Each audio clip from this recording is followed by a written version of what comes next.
Price Hill. Police say the child was in a Honda Civic that hit a utility pole along Trenton Avenue around 7 p.m. Also in the vehicle were 2 adults and 2 other children, ages 8 and 13. Each sustained non-life-threatening injuries in the accident. Sentencing is scheduled today for a Deer Park woman who pleaded guilty to charges in the shooting of her 12-year-old son. The incident happened on January 26, 2025, at a location on Glenway Avenue. Reports say that Raisha Stroud shot the boy and then turned the gun on herself. He suffered injuries that investigators describe as catastrophic. She pled guilty last month to a charge of attempted murder. I'm Heather Pasco on 1230 The Buzz. The views and opinions expressed in this program are those of the host and guests and do not necessarily reflect the views of Urban One Incorporated, Radio One, or any of its subsidiary companies. The Lincoln Ware Show is on. In 3, 2, 1. Now. Right now.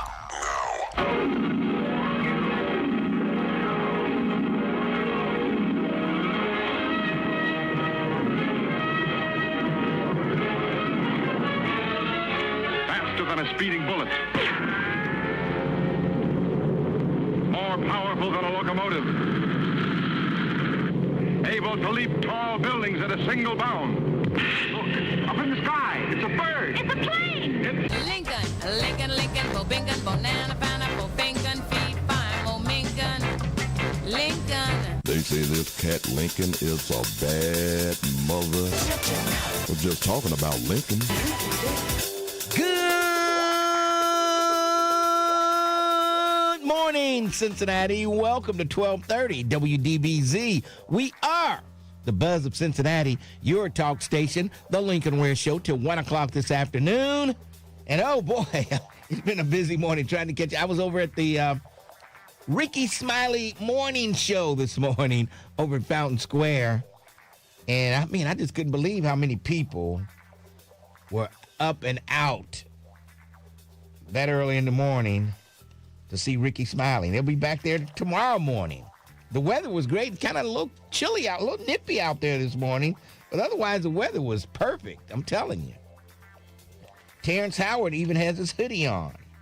Mr. Ware, I was going to turn back into my apartment and get a hoodie, but I said, no, it's going to be quite warm when I get home, so I better not do that. But I have an extra one here at the station. Okay, that's right. Okay, I know you're wearing one. Yes, sir. I don't know what was up with that. This is the office hoodie. It stays here. Okay, yeah. All right. But, yeah, it was a great crowd over there this morning. And I tell you, the karaoke just cracks me up when they do. People really think they sound good. Maybe I'm the same way. When I sing Sitting on the Dock of the Bay, I think I sound like Otis Redding, but apparently I don't. We're going to let you listen to, they had the live karaoke with the Ricky Smiley Morning Show over on Fountain Square this morning. This guy was singing, what was it? Make Me. Only You Can Make Me Happy. Only you can make, listen to this guy singing. You can make me happy.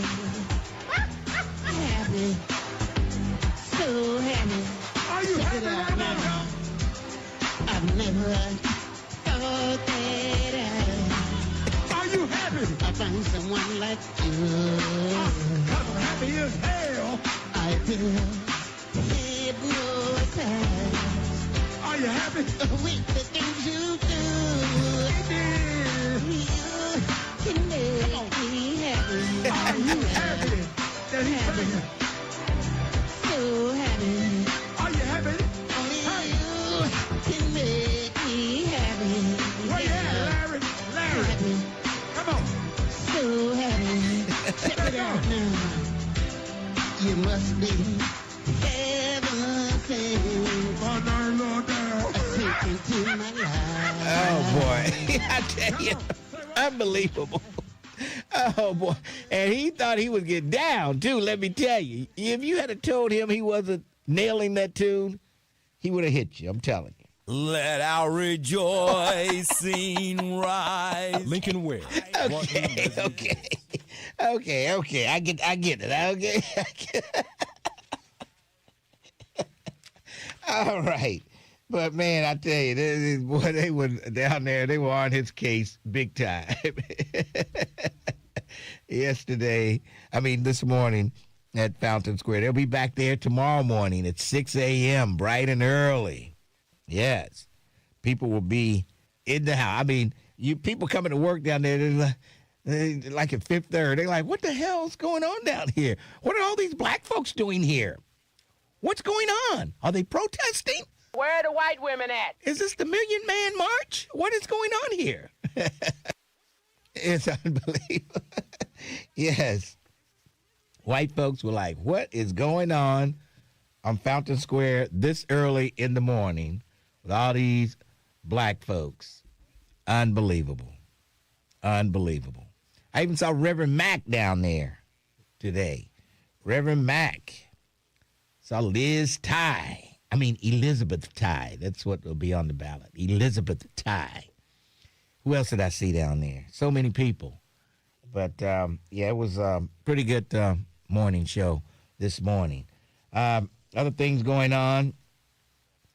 Man, this guy came to the workplace and unloaded 22 rounds on one of his coworkers. Yeah. The man accused of shooting a young father and an employee at Carter Lumber in Mason. He's due in court this morning. His name is David Cohen, 34 years old, was arrested in connecting with the shooting, and he looked like a mean dude, too. Man, that guy looked, he looked like he's nothing to play around with. Mason police, they responded to a report that an employee was shot inside one of the warehouses. Officers found a dead man inside the facility when they arrived, and Karen Johnson reporting from WLWT News 5. I just got more information on the deadly shooting in Mason yesterday. According to court documents, the victim was shot with a pistol 22 times. 22. Now, this guy really made him mad, something. I don't know whether it was over a woman, whether it was some racial stuff. I don't know whether the guy was white or black. I don't know. But the dude that shot him, if you go to WLWT's website, you'll see a picture of this dude. He looks like a rough dude. He's not going to have any problems when he goes to prison, for the alleged shooting. It's all alleged at this point. But, geez, man, 22 times. You're angry. You're real mad at somebody if you unload 22 rounds on them. Jeez. What was the motive? What the hell happened? What happened? And like I said, this David Cohen guy, whoo, he's a scary-looking dude. I'm telling you. Man, we'll see what's going on with that. Well, the National Aerospace Company that's bringing 2,000 jobs to Ohio, guess what city they landed in? Springfield, Ohio. Yeah. They had chosen Springfield, Ohio, out of more than 140 potential locations to be the site of the next aircraft production facility. Yeah. So who are they going to get to work there if they're going to ship all the Haitians out of there? You know what I mean? The Haitians doing a lot of work up there, and now they want to ship them back to Haiti. Who's going to do all the work at those plants? Yeah, at that plant. Unbelievable. But bringing some good jobs up there to Springfield. How about that? Man. Chadwick Boseman. Family alleges the widow has kept the estate funds to herself. Well, I mean, did he have a will? I mean, I think he left a will for 50% for his wife, the other 50% for his parents. Now, these brothers are coming in, and they want some of that. Well, if they need to see the parents to get 50% of what the parents have, leave the wife alone. That's my opinion. The brothers accuse her of lack of transparency. which they said creates an appearance of she's concealing assets from the family. So, I don't know. That's why it's so important, folks. Get that will taken care of. They were talking about it on Ricky Smiley this morning with Liz Ty. Yeah. So we'll see what's going to happen. The brothers come out of nowhere saying the wife is concealing all types of assets. Oh boy, here we go. Once those families start fighting over assets, woo, it's going to be some big problems. Yeah, but if he's got it all laid out in the will, it shouldn't be any problems. But they say some other stuff that wasn't in the will. I don't know. I don't know how she could hide something. If he did the will and he listed everything he wanted his parents to get, so we'll see what's going to happen with that. Amy Acton says she's got an answer to the property taxes for Ohio. Yes. So she opposes eliminating all property taxes, but wants to scale them back, especially for older adults and Ohioans experiencing spikes in their bills. So she says it's time we finally deliver meaningful relief to Ohio families and seniors. That's what she said. So she wants to expand the homestead exemption, which currently allows lower-income homeowners age 65 and older and people with disabilities to exempt the first $29,000 of their home's value from taxation. She would also increase this exemption to $50,000, which she estimates would benefit 55,000 additional homeowners.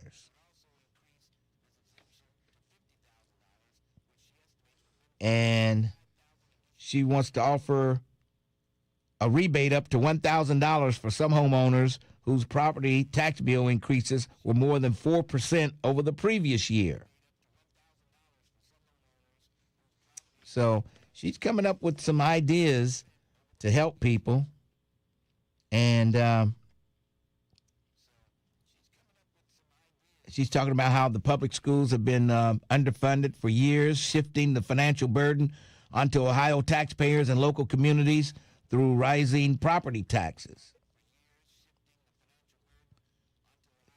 She calls it the Fair School Funding Plan. So Amy Acton's coming up with ideas and plans for the Ohio taxpayers. Yes.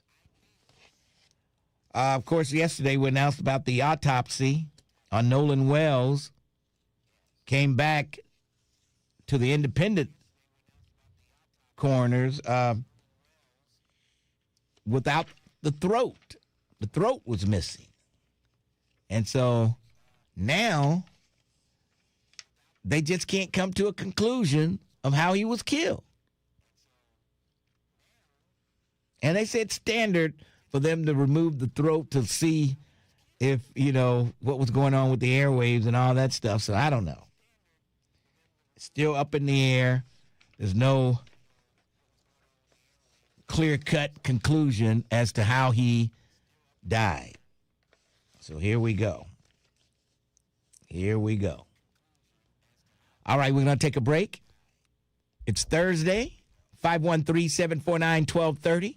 Lincoln Ware with you till 1 o'clock right here on 1230 The Buzz. Cincinnati.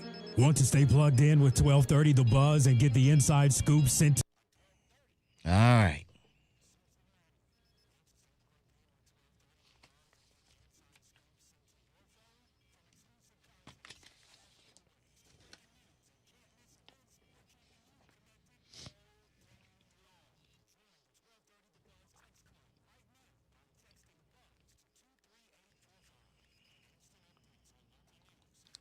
Only you can make me happy. Happy.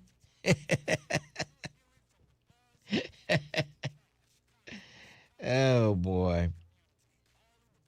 What's going on, Jason from Florida? What's going on, Jason? What city in Florida, Jason? Yes, I got my yard sign, Samuel Campbell. Just haven't put it up yet. I think you could only put them up like 30 days ahead of the campaign in Montgomery, something like that.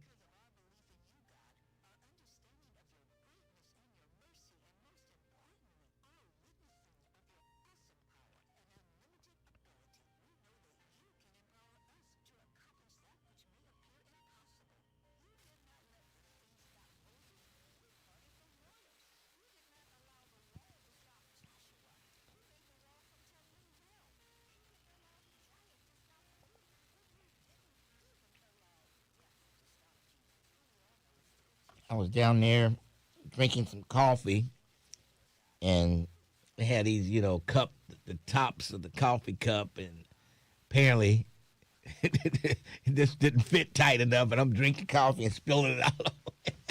Don't you hate when that happens? Especially when you have on a light shirt like I had on. That really, I'm like, dang, God. Jeez. I hate that.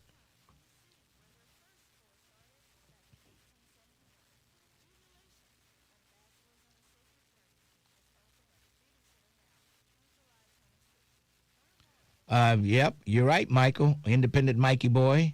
Somebody's finally talking about property tax. Ramaswamy's not going to talk about saving taxpayers or anything. He probably wants to raise the taxes.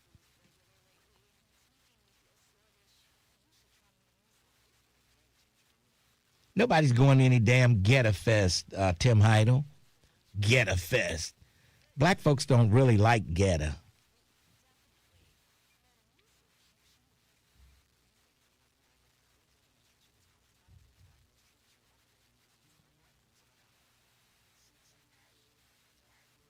Daryl Hunter said, I'll be singing that song all day. Thank you, Mr. Ware. Oh, boy.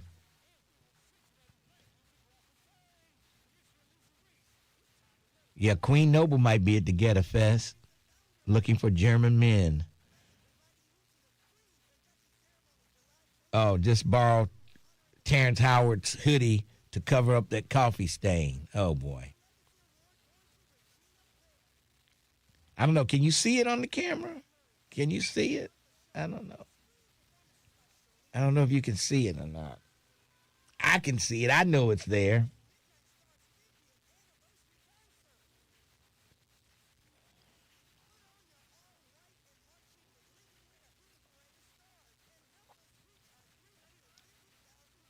Only you. That song's in my mind, too. Only you can make me happy.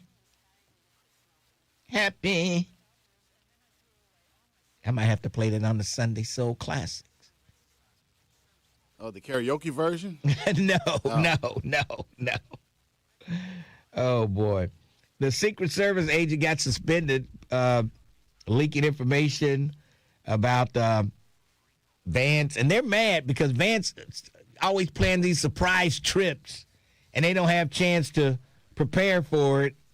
And he's always jumping up, wanting to do something, go somewhere, and they hate that. They like to know in advance so they can scope out the situation and do everything. But he has these last-minute trips, and one of them complained about it and some stuff, and he's suspended. Unbelievable. Unbelievable. Think about it. We're here. 12:30 a.m. WDBZ, your talk station.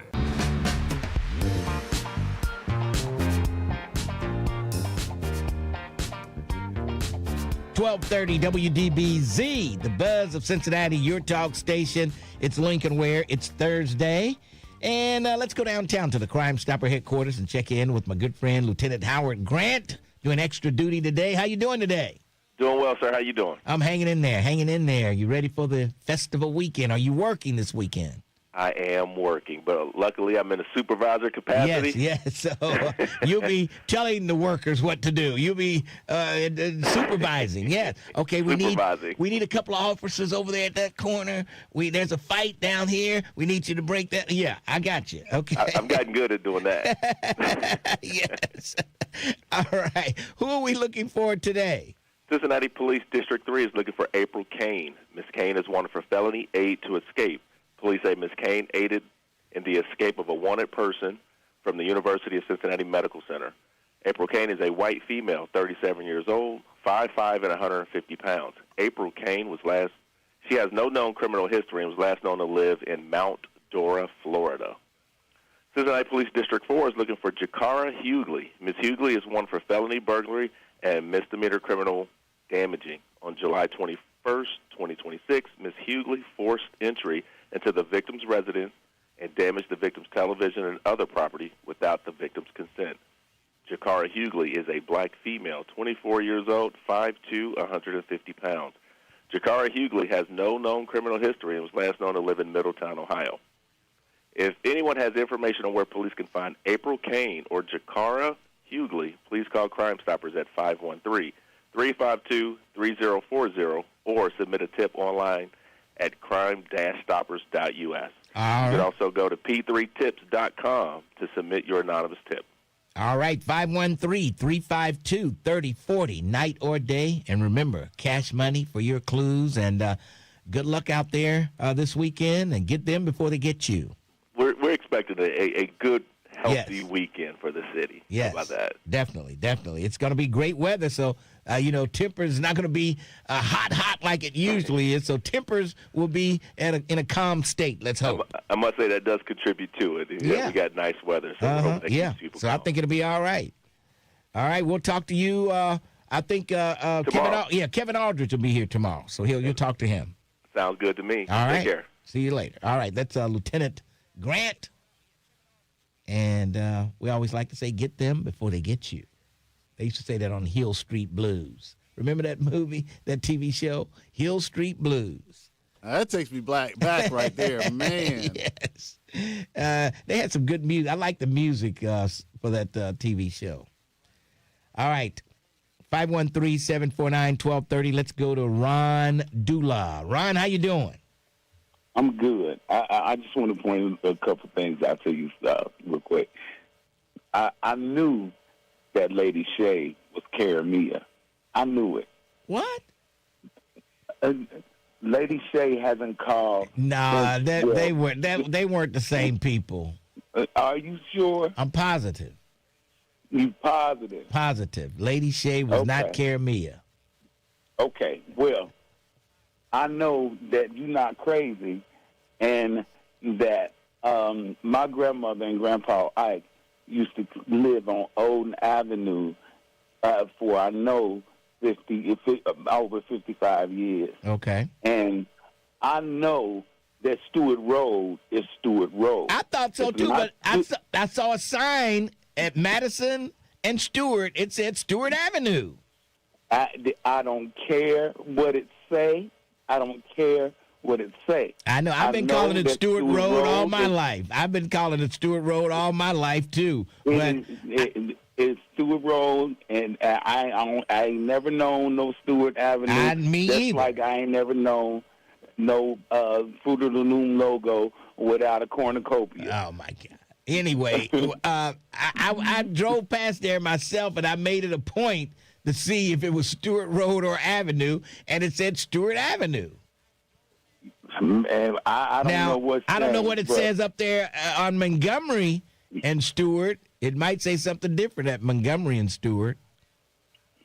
I don't know. I don't know what it is, but I know that Stewart Road is just Stewart Road. That's what I thought, but it's Avenue. Trust me, it says Avenue on the sign. And that's why when I was reading the copy and it said Stewart, I said Stewart Road, and then I looked, I said Avenue. I said I always thought it was Stewart Road, but then I went and checked, and it's Stewart Avenue.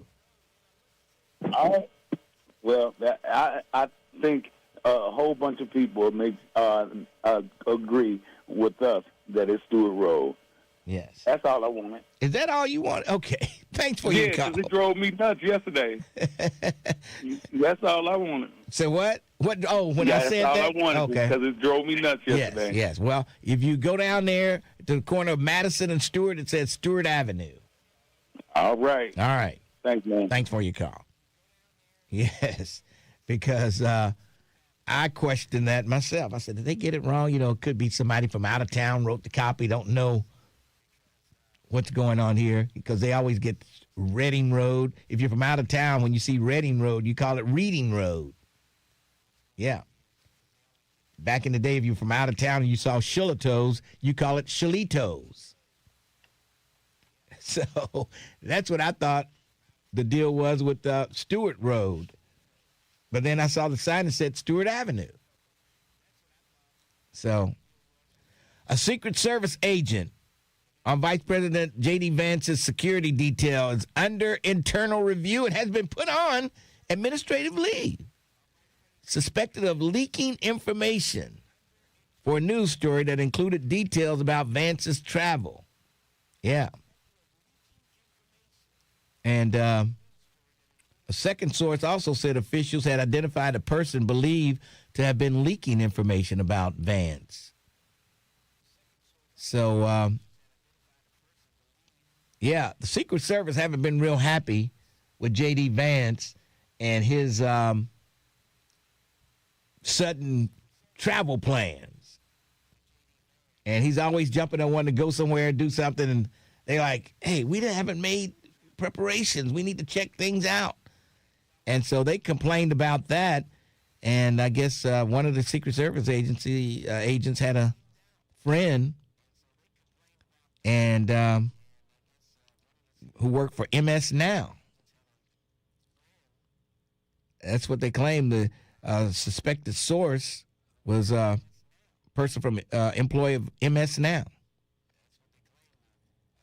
And agents on Vance's security detail dismayed by the purported burden the vice president's personal travel schedule has placed on his security team. Yeah. And they were upset. So, as they said, some of his travel plans included flying with his son on a Marine Corps helicopter to a golf lesson.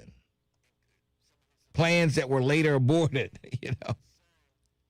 There have long been concerns within law enforcement that military circles over challenges Vance often is unpredictable person. A professional travel schedule places on hundreds of security people, you know. So yeah, he doesn't care about people, which shows you what kind of president he might be.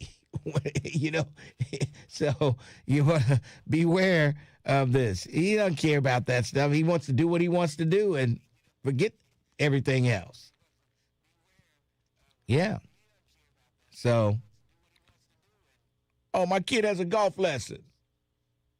Bring that helicopter over here. Let's fly to the golf lesson. I don't want to go through traffic. Unbelievable. Unbelievable. But that's how it is. That's how it is. All right. 513-749-1230. They're having a meeting over at City Hall to talk about the emergency declaration and possible federal and state aid, and what plans do the city have to what plan do they have to prevent this from happening again? I don't know. But will the mayor's declaration mean federal and state funds will be rolling into the city of Cincinnati? That is the question. Remember, the state is run by a Republican. The country is run by a Republican. And this is a Democratic city. So those state funds may be, the state and federal funds may be a little scarce as hen's teeth, as Joe Tex said in one of his songs. So we'll see.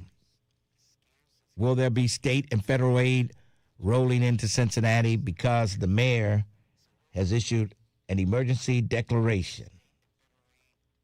So we'll see. Possible state, federal aid. We will see. All right, let's take a break, and then we'll come back. 12:30, The Buzz.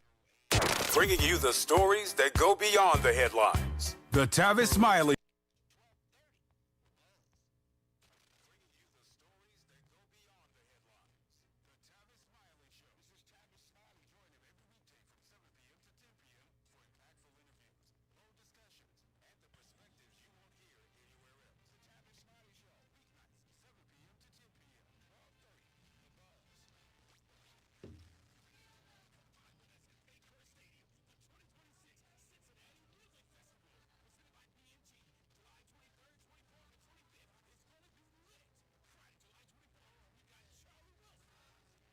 Oh, my God.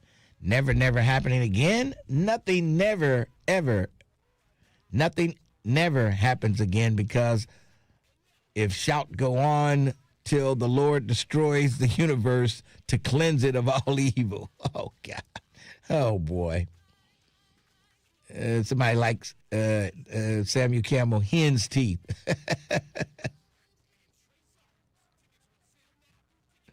If you grew up in the Ville, exit 9, you know it's Stewart Road.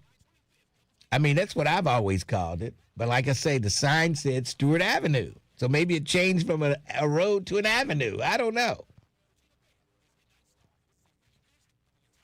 I thought Stewart Road was on the highway sign. Isn't I there think an exit? so. Yeah, it says Stewart Road on the exit. Yeah. Yep, it says so on the exit sign. But like I say, on the sign at Madison and Stewart, it says Stewart Avenue. So I don't know.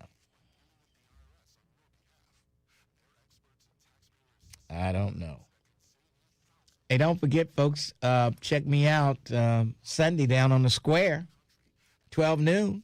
I'll mention it when we get back on the air. I got a bad habit of telling the YouTube folks stuff. Then when I get back on the air, it's in my mind that I've said it already, and I don't, yeah.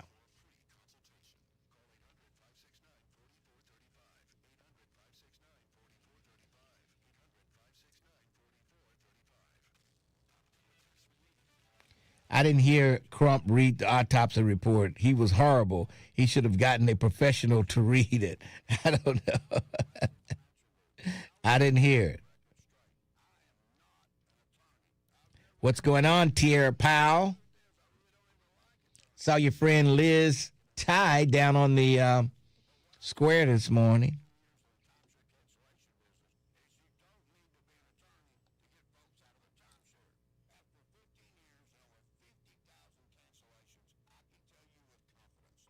Crump's reading was cringeworthy.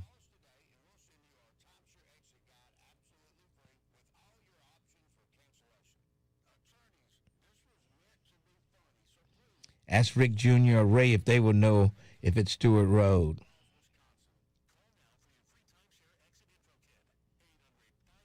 Oh, Kings Island. I got to bring that up. I keep forgetting that. Ben Crump can't read, period.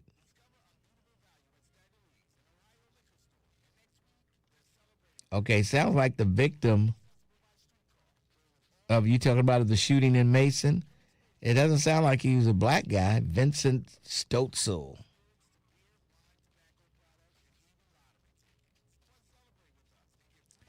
So Ben Crump should have gotten Stefan or Twin to read the autopsy report. Oh, boy.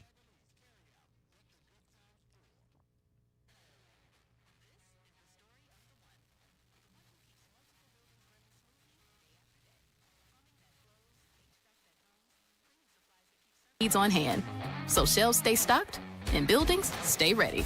Call 1-800-GRANGER, click Grainger.com, or just stop by.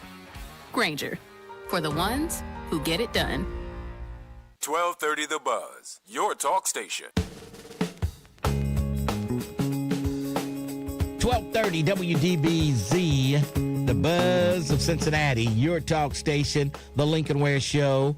It is Thursday. Yes, it is Thursday. And now we're talking about, is it Stewart Avenue or Stewart Road? It's Stewart Road. It's been that way for as long as I can remember. But like I said, on the street sign, maybe they changed it from a road to avenue. I'm not sure. But it says avenue on the sign. But on the Interstate 71, it says Stewart Road. So make up your mind, city. I don't know what it is.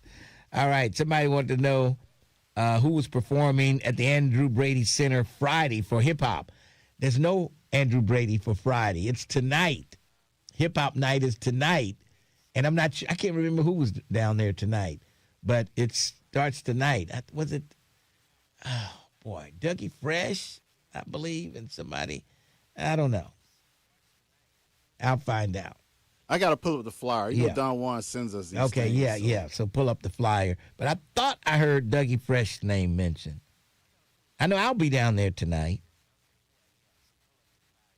Yeah. You also wanted to make an announcement for Sunday, right? Oh, yeah, I'll be down there Sunday with sweet Baby Rome. DJ Baby Rome. And we're playing Sunday Soul Classics on the square at 4 o'clock Sunday. No, 3 o'clock Sunday. Then at 4 o'clock, Glenn Jones. So looking forward to seeing all of you down on the square Sunday at 3. DJ Baby Rome will be playing the music. I'll be the hype man, playing the songs, Sunday Soul Classics for you. Maybe Bill will be there and he can put in a request. And I'll be in the audience. You'll be popping in the audience. I'll be there amongst the people. Yeah. Where I love to be, around people. Oh, boy. That's right. And nobody's at Andrew Brady. I forgot. It's all at Paycor. They moved it from Andrew Brady to Paycor. It's going to be on the club level at Paycor tonight. No Andrew Brady tonight. It's Paycor. I forgot. They switched it over. Yeah. They switched it over. So, yeah, I know High Tech will be there tonight. Spinderella, DJ Spinderella, and a few other people. Dougie Fresh. I don't know, but we'll get it. All right, 513-749. What? Pam hung up. Where is Pam? Where did Pam go? Pam, call back. We'll get you in there. I was just getting ready to go to you, Pam, and you hung up. But anyway, a meeting over at City Hall right now, press conference going on to talk about the flooding. And the mayor is in town. He is in town. And I don't think he's going out of town this weekend, festival weekend. The last festival weekend, he went out of town, all hell broke loose. And he was, and I do think since Jan Michelle is the vice mayor, but I think she leaves it up to the city manager. And I think when the mayor's out of town, and it probably is, the city manager would be better suited, I do believe, to issue any type of press release or to meet with the press or anything that needs to happen when the mayor's out of town. That's my thinking. Now, you might think differently. You might think, she's a vice mayor, she should be, but I don't know.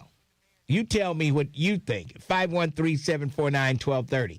I'm thinking if the mayor's out of town, the city manager should probably be the one that the media goes to for answers, for press conferences, for any type of press release. It should come from the city manager's office if the mayor is not in town. I know Jan Michelle is the vice mayor, but I think the city manager would have a better handle on all those certain, whatever department is affected by whatever breaking news that we have. I think the city manager would probably be more up to date and could probably answer all the media questions. Yeah. So, okay, Dougie Fresh is on Saturday and he's probably on the square, if I'm not mistaken. I don't know. Thursday, Talib Kweli, DJ Spinderella, DJ Veda, and High Tech. Okay, that's tonight down at Paycor in the club level. The brand new, remodeled club level. Yes. The brand new, remodeled club level. The city officials are now providing an update on the response to multiple rounds of flooding in the city. So they're giving you an update, giving businesses and residents an update on funds that may come in from the state and the federal government, but we'll have to wait and see. Yeah, we'll have to wait and see. And who knows? Federal fund. Hopefully, those people will get some money because that's a lot of damage. If you own a home and you're flooded out, man, that's just, you got to take out drywall. You got to just, and all the stuff that's just destroyed. When that stuff gets wet, you can't save it. It's just unsavable. Couches and, all kind of stuff. Some people have living quarters in their basement, and when that stuff gets flooded, you just, all you can do is just put it outside on the curb and throw it away. And there you go.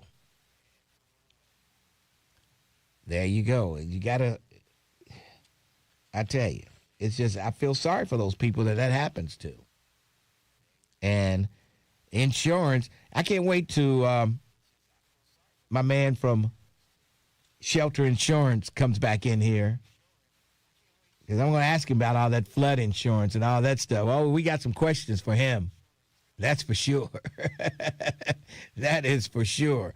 I'm not sure if he's due back in this. I think he was here already for this month. I think he'll be in August. MSD is the culprit for the flooding. It's not the mayor's fault, the city manager, or JMLK. Okay, Ron Dula. I'm not sure MSD wants to take credit for any flooding. They will fight you to the end before they have to pay.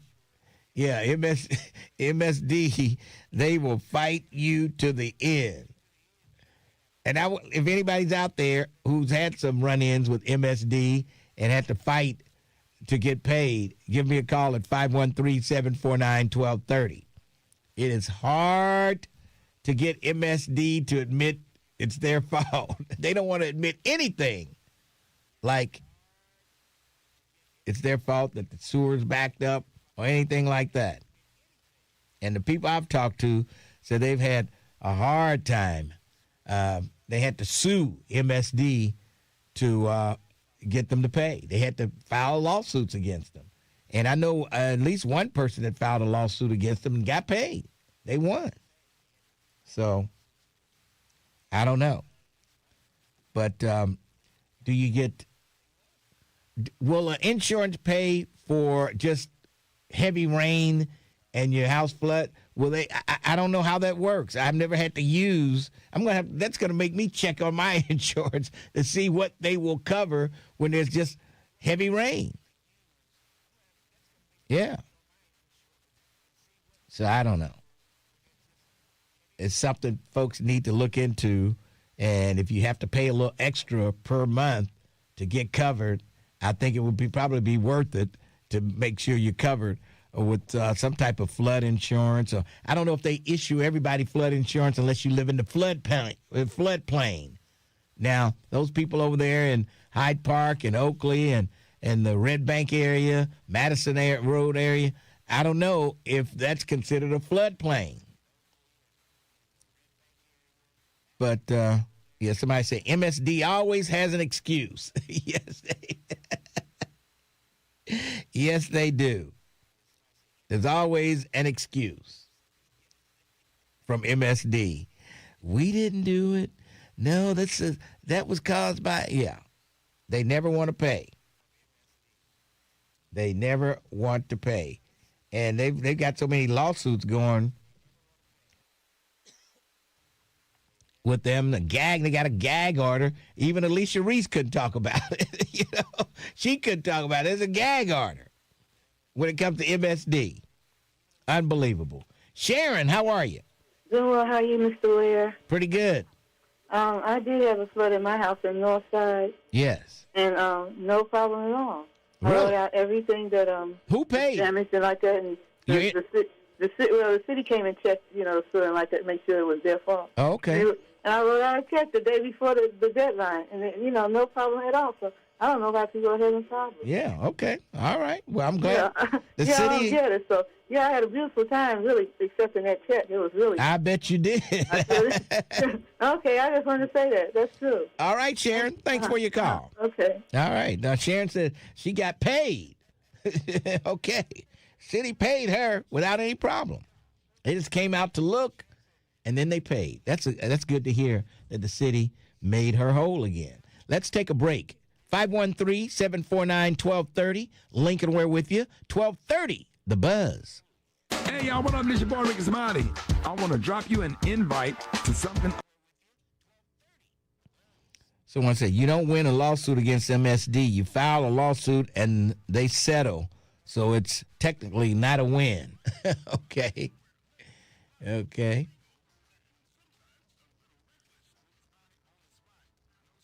Yeah, but isn't it based on their investigation if it's their fault or not? Just like the lady just said. She said they found out it was their fault, and that's why she got paid. Yeah, right. But they say MSD never wants to admit it's their fault. Yeah. Yeah.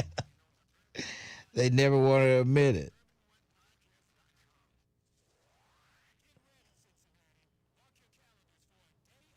Somebody say, who's Sharon related to?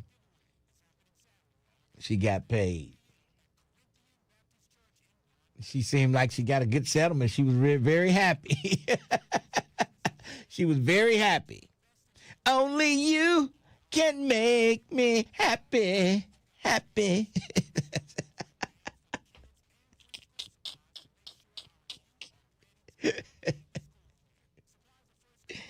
Oh, boy.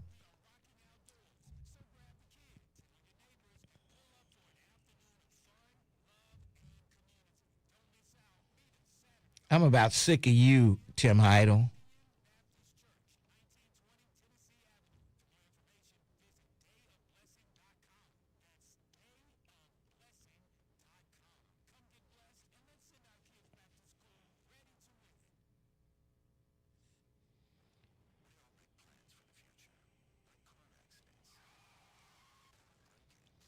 Okay.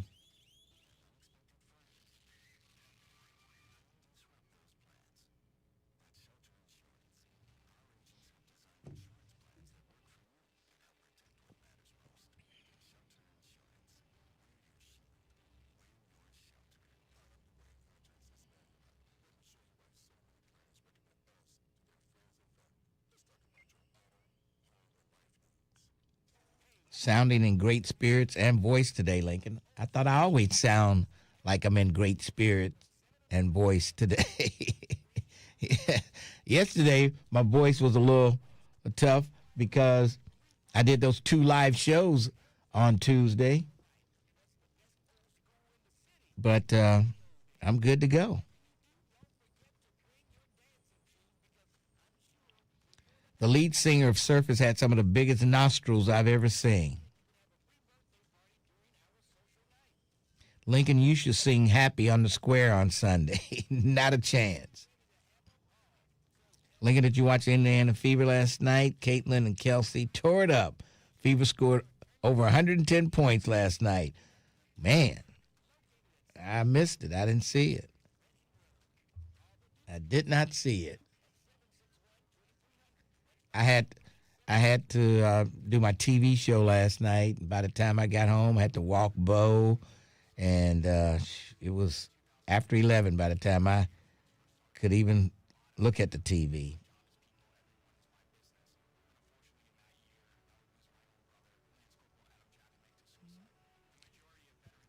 Sophie Cunningham is my favorite new WNBA player.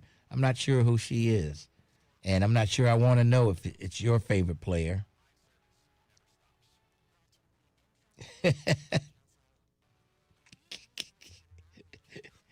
That song is in my head. Only you can make me happy, happy. My man was singing this morning, too. Oh, boy, he had the mic. He was up there on the stage. Man, Ricky Smiley was messing with him while he was singing. Oh, man. Yes, he is. Somebody wants to know if Charlie Wilson performing tomorrow. Yes, he is. As long as he don't have another stroke between now and tomorrow, he'll be performing. Those of the host and guests and do not necessarily reflect the views of Urban One Incorporated, Radio One, or any of its subsidiary companies. Take us with you wherever you go. Download the Buzz app for your smartphone today. For details, go to thebuzz60.com.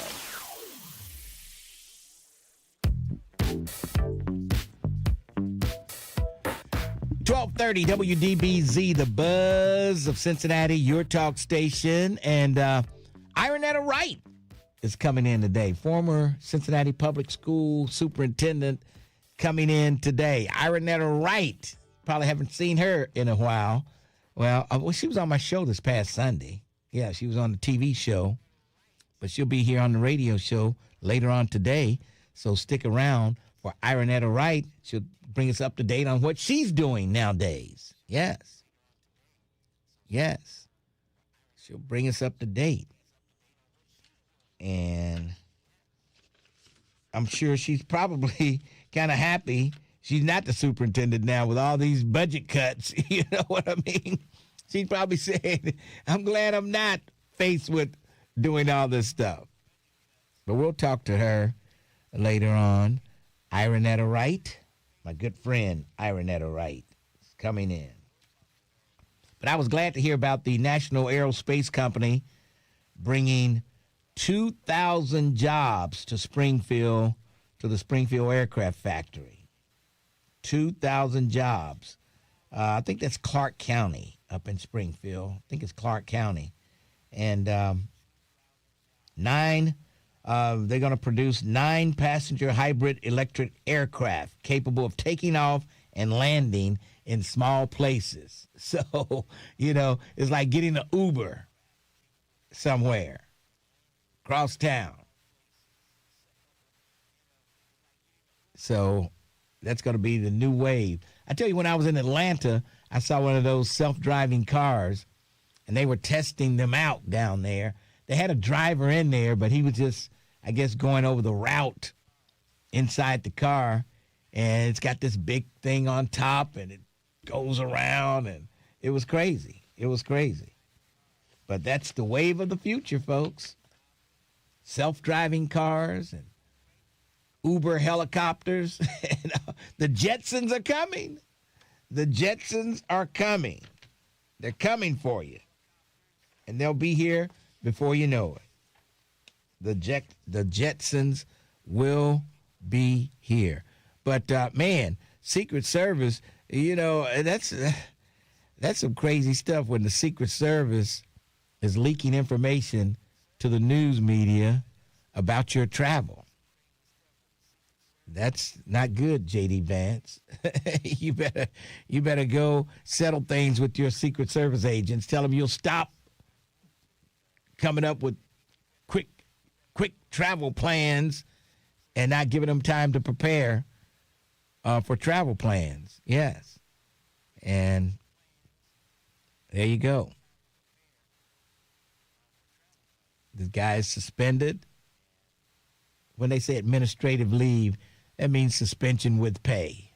That's what that means. He's on a little vacation. He's on a little vacation, and he probably will never be promoted again within the Secret Service. That pretty much sealed his fate of ever being promoted, probably.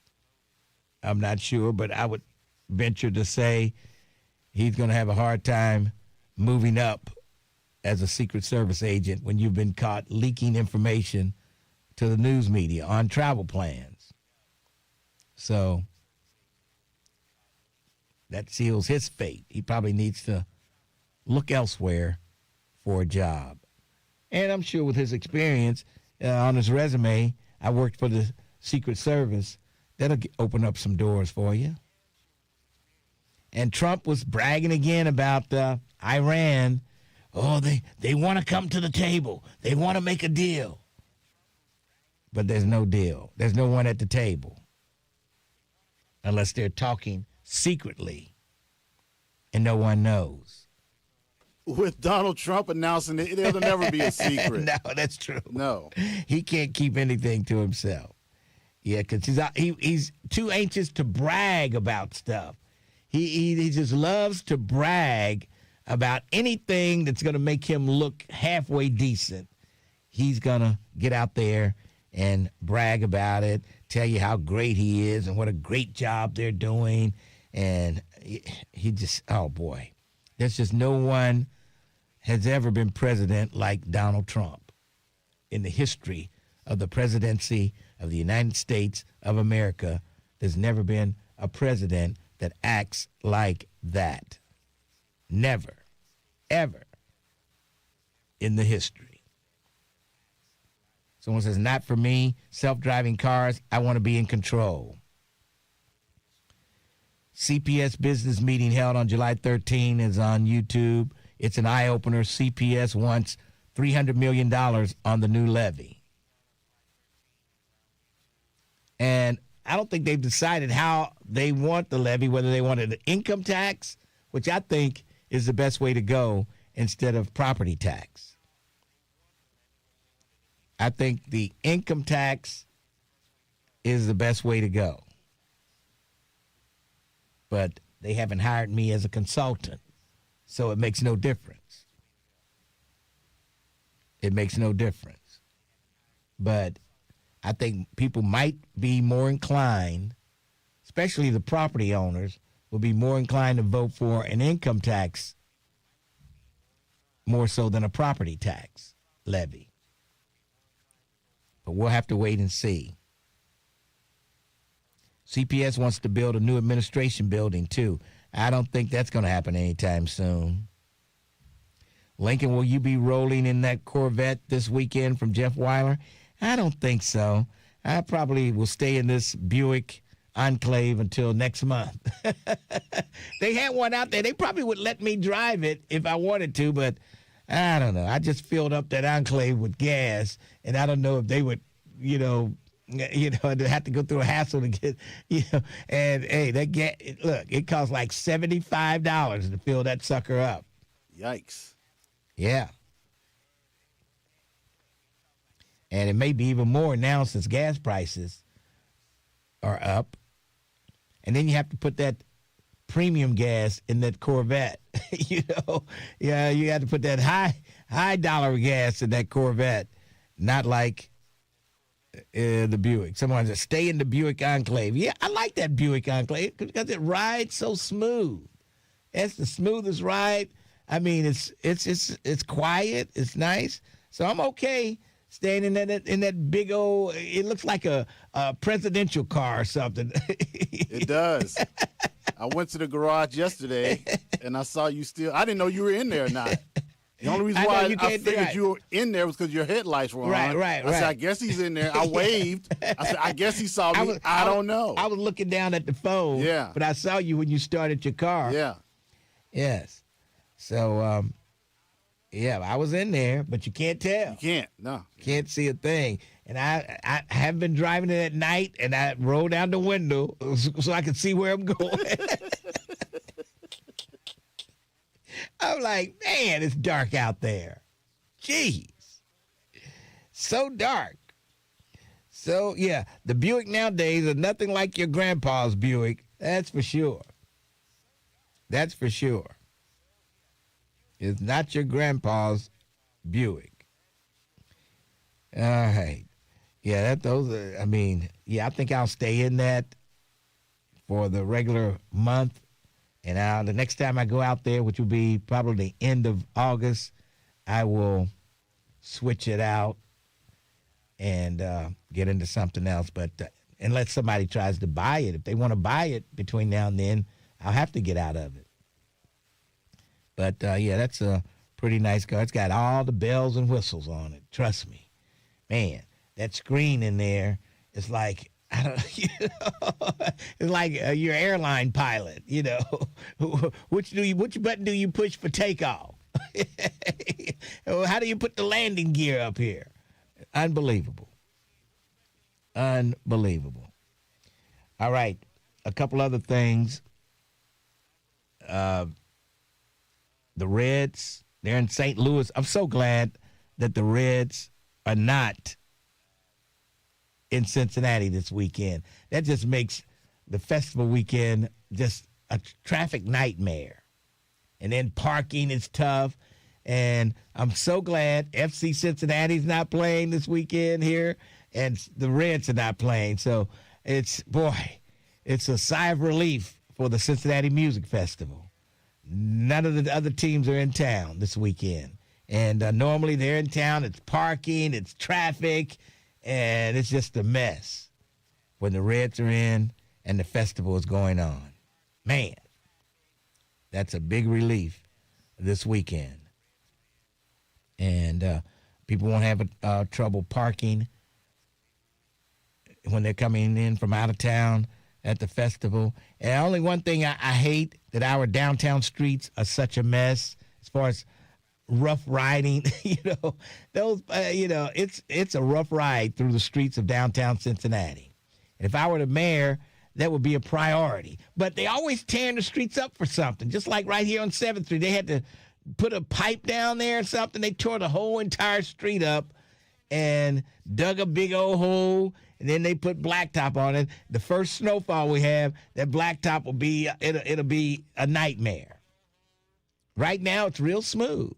Wait till we get the first cold, and they put salt down, and it'll be a mess. All right, let's break for news, then we'll come back. 513-749-1230. Lincoln Ware with you. 1230, The Buzz. 1230 AM, WDBZ, Cincinnati, an Urban One station. Listen online on thebuzzcincy.com. We are 1230 The Buzz, the home of the Lincoln Ware Show. An arrest warrant is being issued for a man accused of firing shots into a West Price Hill home. Reports say that Alfred Scott fired into the home on Sunday. 2 people were inside at the time. Thankfully, neither was hit. Scott is wanted on charges including felonious assault. Sentencing is scheduled today for a Deer Park woman who pled guilty to charges in shooting her 12-year-old son. The incident happened on January 26th of 2025, and reports say she shot the boy and then turned the gun on herself. The boy suffered injuries that investigators describe as catastrophic. She pled guilty last month to a charge of attempted murder. A 9-year-old girl is hospitalized with life-threatening injuries after a Wednesday evening vehicle crash in West Price Hill. Police say the child was in a Honda Civic that hit a utility pole along Trenton Avenue about 7 p.m. The Reds closed out their series with a win. Cincinnati beat the Seattle Mariners 5-3 in the rubber match of their road series. The Reds will continue the road trip Friday against the St. Louis Cardinals. I'm Heather Pasco on 1230 The Buzz. The views and opinions expressed in this program are those of the host and guests and do not necessarily reflect the views of Urban One Incorporated, Radio One. Something happened to YouTube there, Terrence Howard. I don't know what is going on, but over here, something happened. I don't know. I think I'm back. Yeah, I'm back. Okay. Maybe it was just my computer. But anyway, 513-749-1230. Lincoln Ware with you.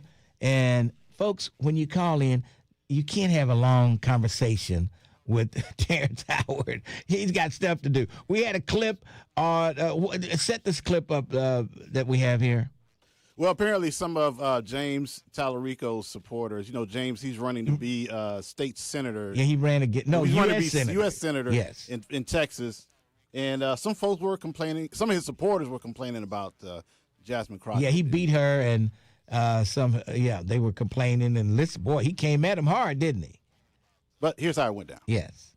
Thank you for asking this, because I hear this a lot from folks, from my friends, people I care about, and so I wanted an opportunity to address it. Let me say this as clearly as I possibly can.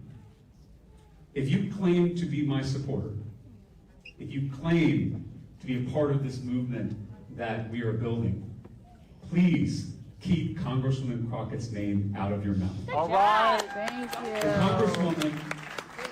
The Congresswoman and I ran a competitive primary. She and I have been friends since we both served in the state legislature together.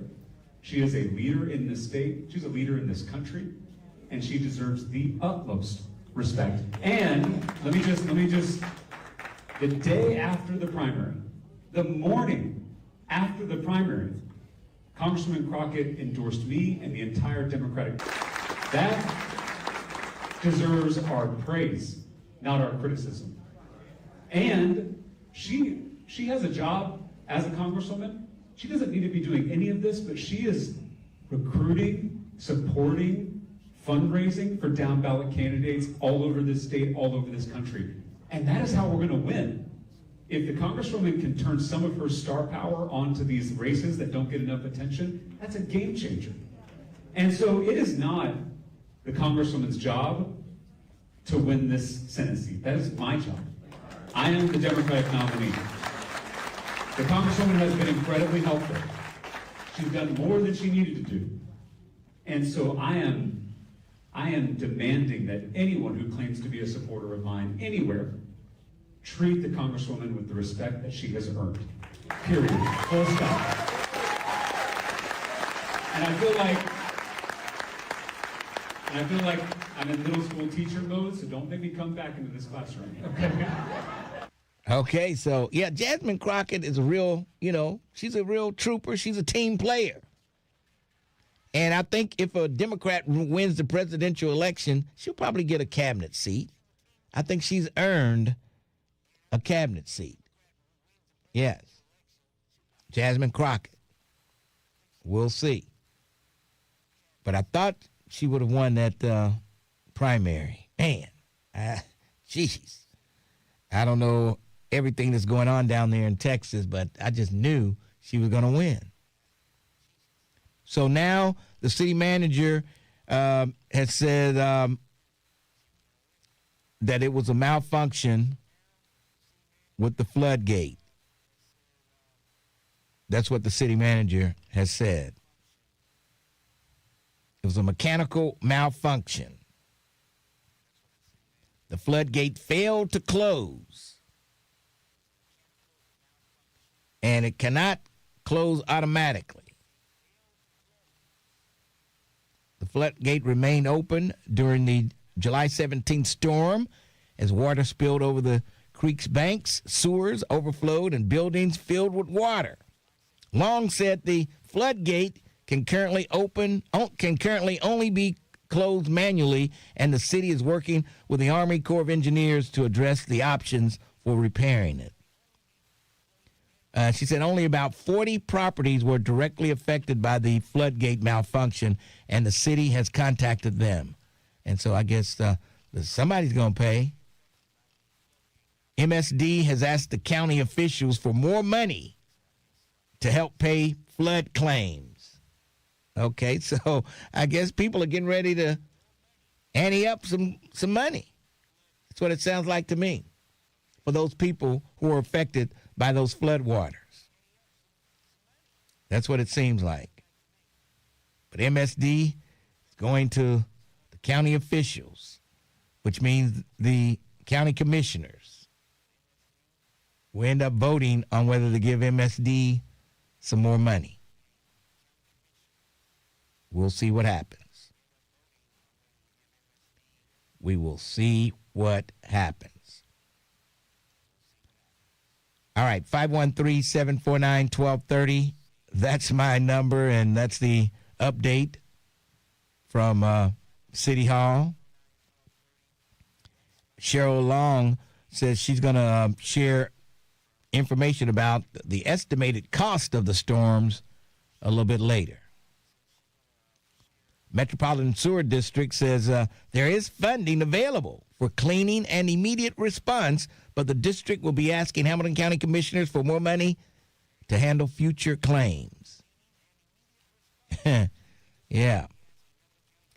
I know that they're always ready and prepared to authorize funding as needed, she said. And the Duck Creek floodgate had mechanical malfunction. Long said the city investigation found that mechanical malfunction meant that the floodgate over Duck Creek in Oakley failed to close and cannot close automatically. So, man. So there will be help for those businesses that, I guess, closed. They're losing money. And they did a lot of damage. So we'll see. And, boy, Mitch McConnell, they're really... Now, I don't know. Who's running Mitch McConnell's office?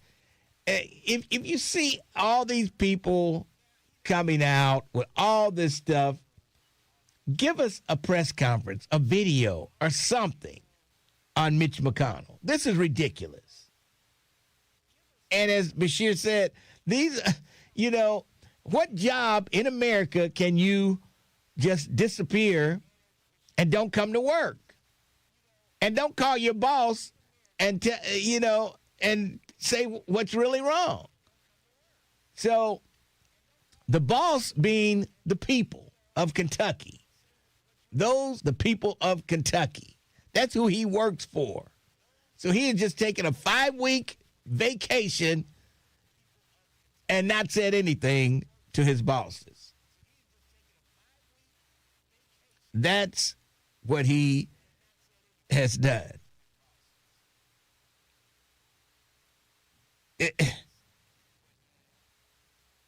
And, I hate to jump on the conspiracy bandwagon and, but I don't believe he's dead. But like I said yesterday, I don't think he's well. Because they wouldn't take all this flack, all this heat, if he was doing okay. They'd let somebody come in and do a little interview or something. I don't think his mind is right. I don't think he could get through an interview with a news reporter. If he could, don't you think they would set it up to shut people up? They would shut people down. Yeah, I like to say, how many people out there right now, 513-749-1230, think he's okay and they just waiting for him to make his big comeback? He's going to be okay. He's going to walk down the aisles of the Senate and be okay. How many people say he's too sick to hold an interview? I'd say he's too sick to hold an interview, and they don't want you to know that. I don't think he can actually prepare to hold the office anymore. I don't think he is. If it wasn't for Lindsey Graham passing, I think the situation would have been a lot easier for them. But now they have Lindsey Graham passing, and Mitch McConnell, he's ill. So I think that's why they're holding back, because they're like they don't know what to do. Yeah, I mean, I think he's just sicker than they're letting on. But I just don't know why Bashir just don't go up to this rehab facility that he's in. Just go up there and demand to see Mitch McConnell. He's the governor of the state. Who's going to turn him away? He comes in there with a couple of state troopers. Who's going to say, no, you can't get in here? Who's going to say that to the governor of Kentucky? So Bashir needs to grow a pair and go ahead and do what he needs to do. Because this is crazy. This is just outrageous. All the people commenting, all the conspiracy theories going on. Mitch is already dead. This and that. He's in the ground and all this stuff.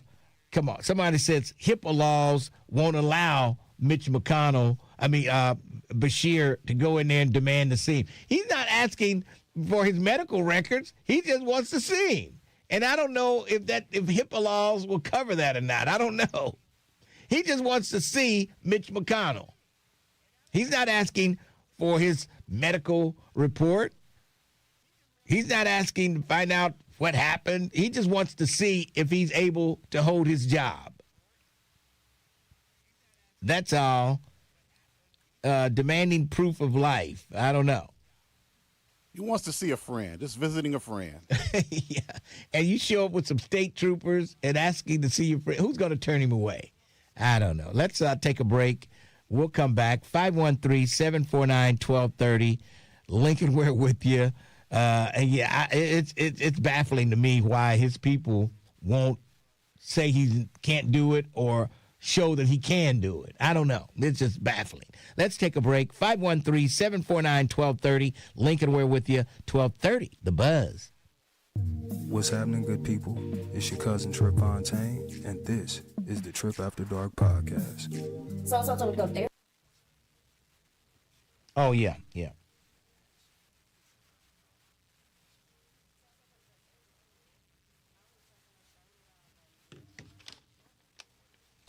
Boy, am I getting homesick. Boy, I tell you, I don't know what's going on with me. What do you mean homesick? I'm ready to go back home. Jeez. Just got here. Ready to go back home. I thought you meant Alabama somewhere. No, I don't want to. I don't want to go back there. Oh, boy. I don't want to go back there for nothing. Oh, boy.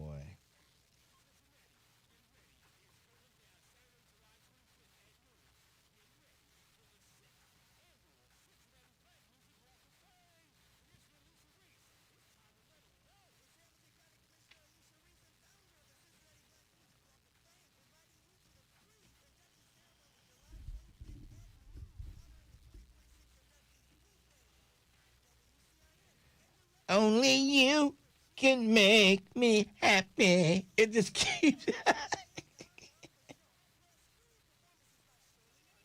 Oh, man. I tell you, Cincinnati at its finest. The next Robert Hatcher. Right. Whatever happened to that dude anyway, Robert Hatcher? I don't know. He milked it for all he could. And, yeah, he milked it good, though. I'm telling you. He milked it for everything he could get from that show. And I haven't heard any more from him.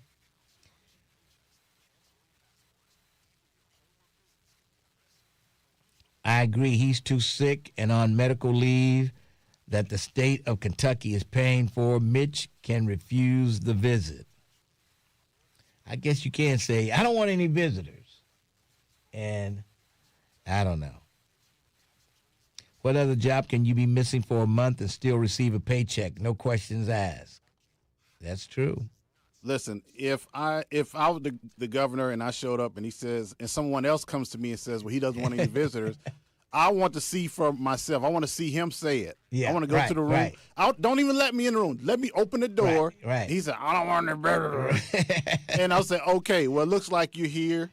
Looks like you can speak. You're not well, but at least I see something. I see some proof. Yeah. But they don't want to show anything at all. Nothing. It just makes it way too and suspicious. that picture that he took.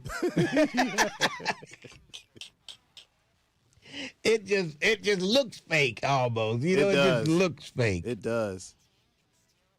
It looks fake. It looks real fake. Duck Creek floodgate failed, but the city still investigating other flooding. Yes.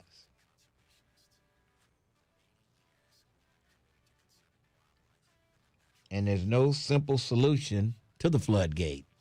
I guess when there's any time of, when they predict a lot of rain, they're going to have to put somebody down there and let them stand there. And I guess you can turn a wheel or do whatever to close the floodgate. They're going to have to man the floodgate. Hakeem Jeffries is holding a news conference now. Using his hands, of course. He can't talk without moving his hands.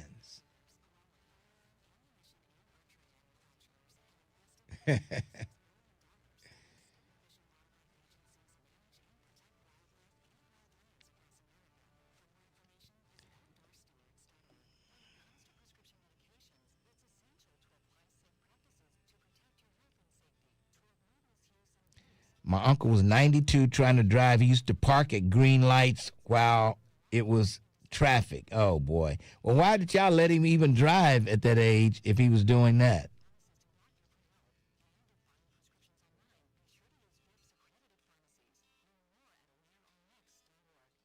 Talk station. It is official. You understand me?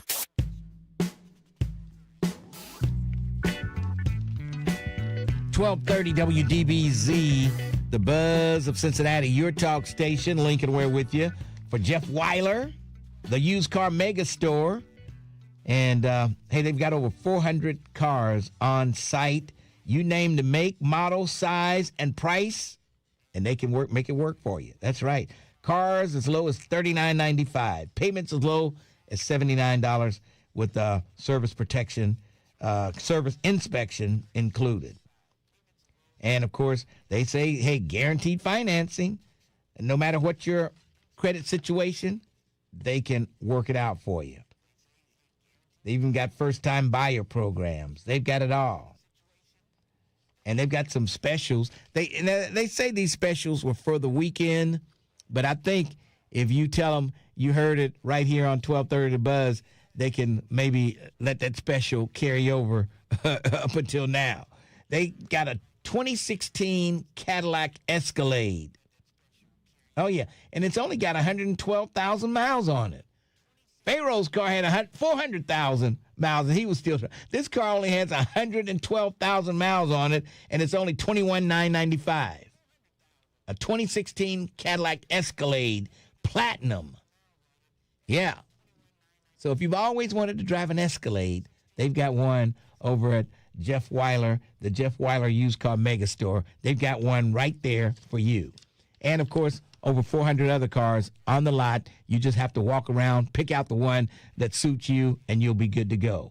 Call this number, 513-943-5400.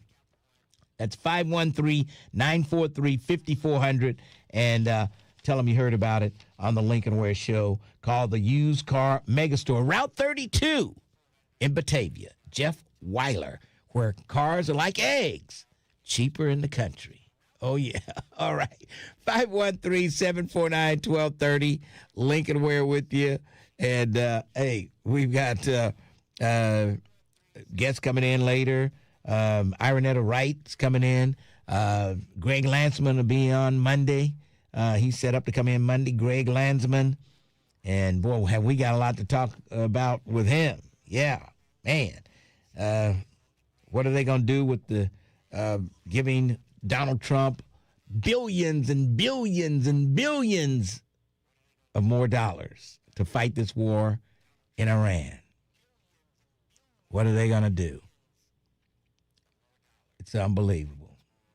Republican Tom Kean was missing for 142 days, missed 140 votes. They later found out he was in the hospital for depression. He just returned in June. Where's the outrage for that? Okay. I didn't even hear about that. I don't know. What color is that Escalade? Oh, boy. Somebody. Yeah. You probably have to call them and ask them because they didn't say what color. The phone number is 513-943-5400.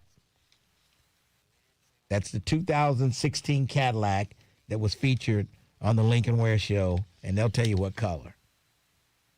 I'm not sure. But it sounds like a nice Cadillac. I'll have to look at that next time I'm out there. Yes. Yes. Unbelievable. If you're worried about property taxes, Amy Acton is taking action. That'll be a good campaign slogan for her. Acton is taking action when it comes to property taxes. That's what they say. She's got the answer to the increase in home values, and the Ohio's tax policy has led to high property tax bills. And I like the homestead program. She wants to expand the homestead program and up the amount of money that people can, qualify for to be on the homestead program. So that's pretty good. If nothing else, that's great. That is absolutely fantastic. So we'll see how far that goes. But the city, looks like the mayor is acting, the city manager and the city administration reacting to the flooding last week. And they got an article in the Inquirer that says, state of emergency means Peervall is the commander-in-chief. Whatever that means. I don't know. Whatever that means. The mayor's declaration of emergency can sound dire. It's a step in the process for potential federal and state aid. And people need this. They need that aid. But they need to figure out why that floodgate didn't open. That's what they need to find out. And they need to fix that.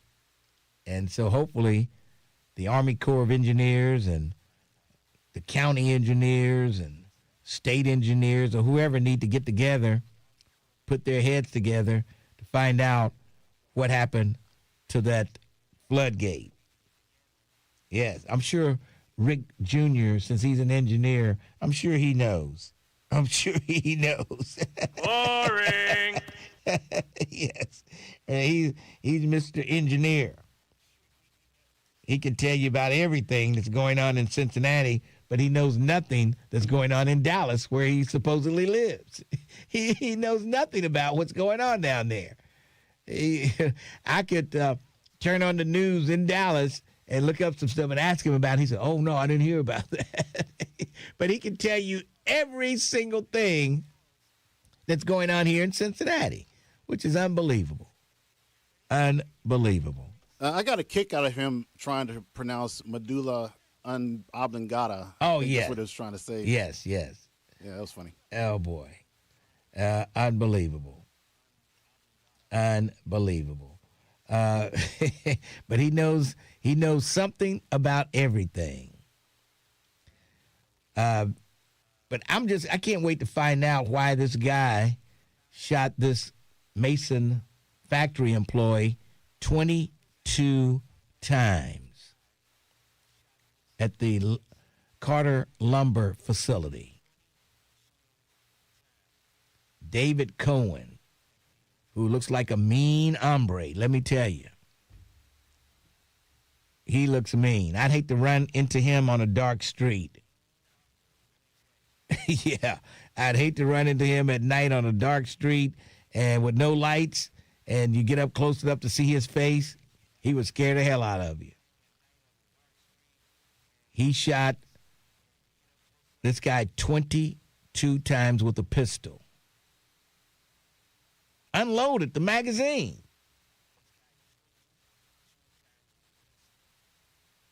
And I just don't know what prompted him to do that. Then, of course, it was, I guess, a police chase. They finally cornered him and got him into custody. But, geez, man, what the heck is going on with that? I need to know the reason why he was so mad at this guy. He shot him 22 times. 22 times. Unbelievable. Unbelievable. All right, we're going to take a break, and then we'll come back and we'll talk to you on the Lincoln Ware Show, 1230, The Buzz. Lincoln Ware is on demand. On demand. That's right. Listen to the Lincoln Ware Show when you want. Oh, I like that. Get all the news and info.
Yeah, 16 events. Did you go down on the square today? I had time. I've been working on that budget for Elm Street. You know, they got me at Elm Street Plaza. Got my place. Oh, yeah, that's right. And I'm on Fall Square all the Yeah. I'm down there Sunday. Oh, what time you there Sunday? I'm there Sunday at 3. Me and Baby Rome. Oh, yeah. Mm-hmm. And then Glenn Jones is coming at 4. I gave.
Who served our country, guys like me.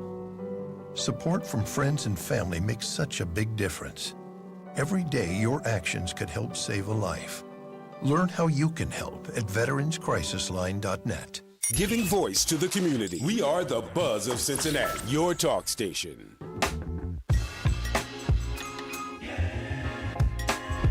1230 WDBZ, the Buzz of Cincinnati, your talk station. Lincoln Ware with you till 1 o'clock this afternoon. It's Thursday. That means that the Dukester has his Free Side Thursday out there. What's cooking, Jesse? Hey, good morning, Lincoln, and happy Free Side Thursday, Buzz listeners, and a very special hello to all of our out-of-town guests. Hope you enjoy Cincinnati and the music festival while you're here. Now, if you should get hungry while you're here, we are the Dukester, one of Cincinnati's finest soul food restaurants, and we're located at 7733 Reading Road, or you can call us at 513-761-2300. Now, I want to remind everyone that the Dukester will be open late after the festival for your dining pleasure. Dine in or carry out, we got you covered. On the menu today is our chicken stir-fry over rice with lots of chicken and vegetables. It's a hearty meal. Or check out our catfish nuggets with steak fries and coleslaw. Now, I just cooked our baby beef liver and onions, and you can have smothered cabbage and candied yams. But today, my pick is our barbecue rib tips with potato salad and baked beans. Have a blessed weekend, everybody. Get some rest when you can, Lincoln. All right.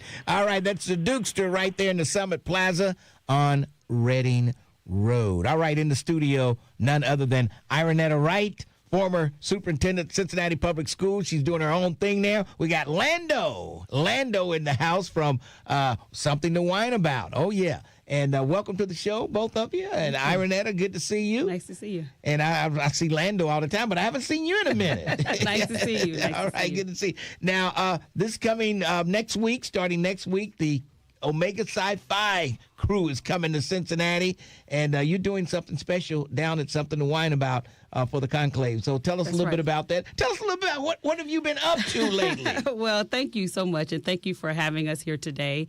As you know, I am still in Cincinnati. You know, sometimes people say, why is she still here? I'm here because I choose to be, and I enjoy what I'm doing here and able to do from Cincinnati. So currently, I have a full-time consulting firm, the Right Way Leadership Group, and I'm able to consult school districts all over the country as we think about about how we're looking to improve school and student outcomes. And so that's the work that I'm able to lead. Here today, I still am very much committed to how we support educators and specifically Black men. And so having the conclave to come to town, we could not have that happen and not find a way to encourage them, to let them know that they're seen, they're valued, they're heard, and that we wanted to make sure that we were able to show them support. So on Wednesday from 5 to 9, we are having an educator happy hour at Something to Whine About. We have amazing sponsors that have helped us make this happen. We have Hightower Petroleum, which is our senior sponsor, our signature sponsor. We also have Greg Landsman and his foundation as one of our sponsors. And most recently, the Ohio Black Caucus is one of our sponsors. And so we're really excited about that. And we're asking everyone to come and support. We'll be doing some recognitions while we're there, and it will be completely funded for the time that we're there. So just a way to show the community, number one, but to also show our Omega men that are also educators that we support you, and we're glad to have you here. All right. And so you consult a lot of school districts around. Will you talk about education? I guess you'll be talking about education on next Wednesday. You know, I talk about education all the time. Yes. As you know, education is my life's work. It's what I have given my time and my talent to. And when I transitioned from the role of superintendent, I immediately moved into helping other school districts. And I said, you know, and I say often, I work with school districts that really want to work with me. They value what I bring, and all of them see the improvement for their students. And that's what's the most valuable for them. So working with superintendents, assistant superintendents, deputies, working with school principals and leaders in buildings to really help them understand that it's tough. A lot is happening right now. Budget cuts. We know that we are seeing before our very eyes the desire and the action to defund public education. So we really have to make certain that we stop fighting one another and find a way to support each other, because our communities like ours, and this is an urban community, whether we like that or not, it is an urban community, and communities like ours need to find a way to come together so that we make certain that we're supporting our students, because federally and then some, we are not getting the kind of support that we need for funding for what's happening and for really what our children's needs are. All right. Well, I know, Lando, you're excited because they're going to have like 10,000 Omega Psi Phi folks come to town. Absolutely. And they're going to, you know, they like to party, they like to go places, and you'll be ready for them. If I'm not wore out this weekend. This definitely. weekend, I mean, this is a big weekend, too. I mean, it's going to be jumping all over Cincinnati, downtown Cincinnati. We're excited about it, and I just love the fact that she wanted to collaborate. Ironetta came to me and said, you know, just in the point of, you know, supporting and helping with us being a minority business downtown, she thought that it would be a great idea to do this collaboration with educator and, you know, just a great atmosphere, something serene, and just the fact that what the brotherhood brings to the city and how they come. And so she said, you know, Lando, I think this would be a good thing, and I want to do it here with you. So I'm so appreciative that you brought it to me in an effort to make sure that we can keep our doors open. This is what we need. Hey, it's got to be tough for a black man. It's got to be tough for a black man down on 4th Street to have a business. Yes, definitely. Yes. I mean, and so I'm sure even after Wednesday, people will still be coming down there celebrating the Omega Psi Phi. Now, when you travel around Ironetta and talk to other districts, are they faced with the same type of budget cuts that they're faced with here in Cincinnati? States not putting money out to the public schools. They're cutting back on money for public school. Listen, we're in an international, international in some places. I was just at a conference this week where we were talking about some things that are happening in London and Sweden. So internationally, they're seeing some of the same things. But in our country, nationally, we're seeing a crisis. And so it's not just unique to what's happening in Ohio or what folks may say is happening in Cincinnati public schools. It's across the board. And it is really a movement collectively to defund public education. And sometimes we are so busy infighting that we're not seeing what's happening in the periphery of what's really going on around us. You know, I was talking to someone just yesterday, and they were having conversation and having some challenges about asking individuals for funding. And the challenge is you're not being funded appropriately from the state.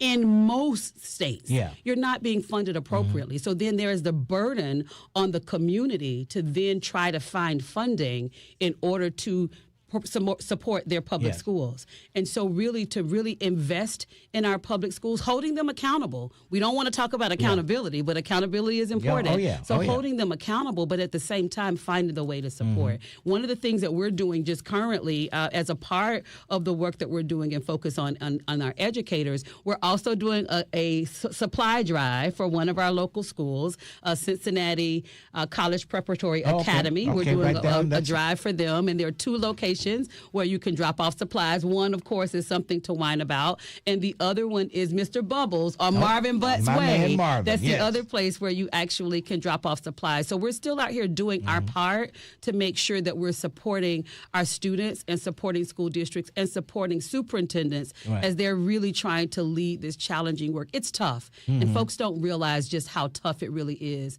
how difficult it is to try to please so many people, knowing that you're trying to stay above board for everything else that you're doing. I'm telling you. And people are pretty much levied out, but I think it might take a levy to save it. Well, I tell you what, the other thing about being levied out, the challenge becomes in our current economy, everybody is trying to figure out how to save their own money. Everybody is trying to figure out how to make ends meet. Even those that say, we're doing well, we want to hold on because we don't know what's going to happen federally. And so the other challenge is, there's a burden on communities because the state system does not fund school districts at the level that they need to. And we all know that Cincinnati, for example, is considered a wealthy school district just because of the tax base in the community. So in Cincinnati specifically, we serve the same population that students serve in Cleveland, but we don't get the same money because the tax base here is larger. And that's just not fair to the community, but it's the reality. So it's something that school districts deal with. So, I have not been involved in that process in a while, but it is relevant and it's important because our school districts still need to be able to not just survive, they need to be able to thrive. And in so many ways, many of them across the country are trying to figure out just how to survive. Now, what's the number one problem you seem to run into or school districts have around the country? What's the problem that everybody says they have when they come to you? I tell you what, right now, one of the challenges outside of what's happening academically is funding.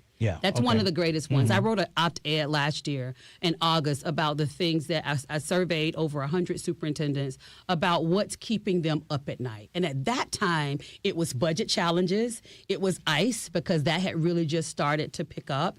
And it was thinking about devices, like how we're going to try to put the toothpaste back in the tube to take the devices back from students. I started that survey process for the upcoming school year. And one of the things that I'm still hearing is funding because while it was not as dire as we thought it would be at this time last year, it's still a challenge. And there are school districts and states that are still uncertain about what that looks like.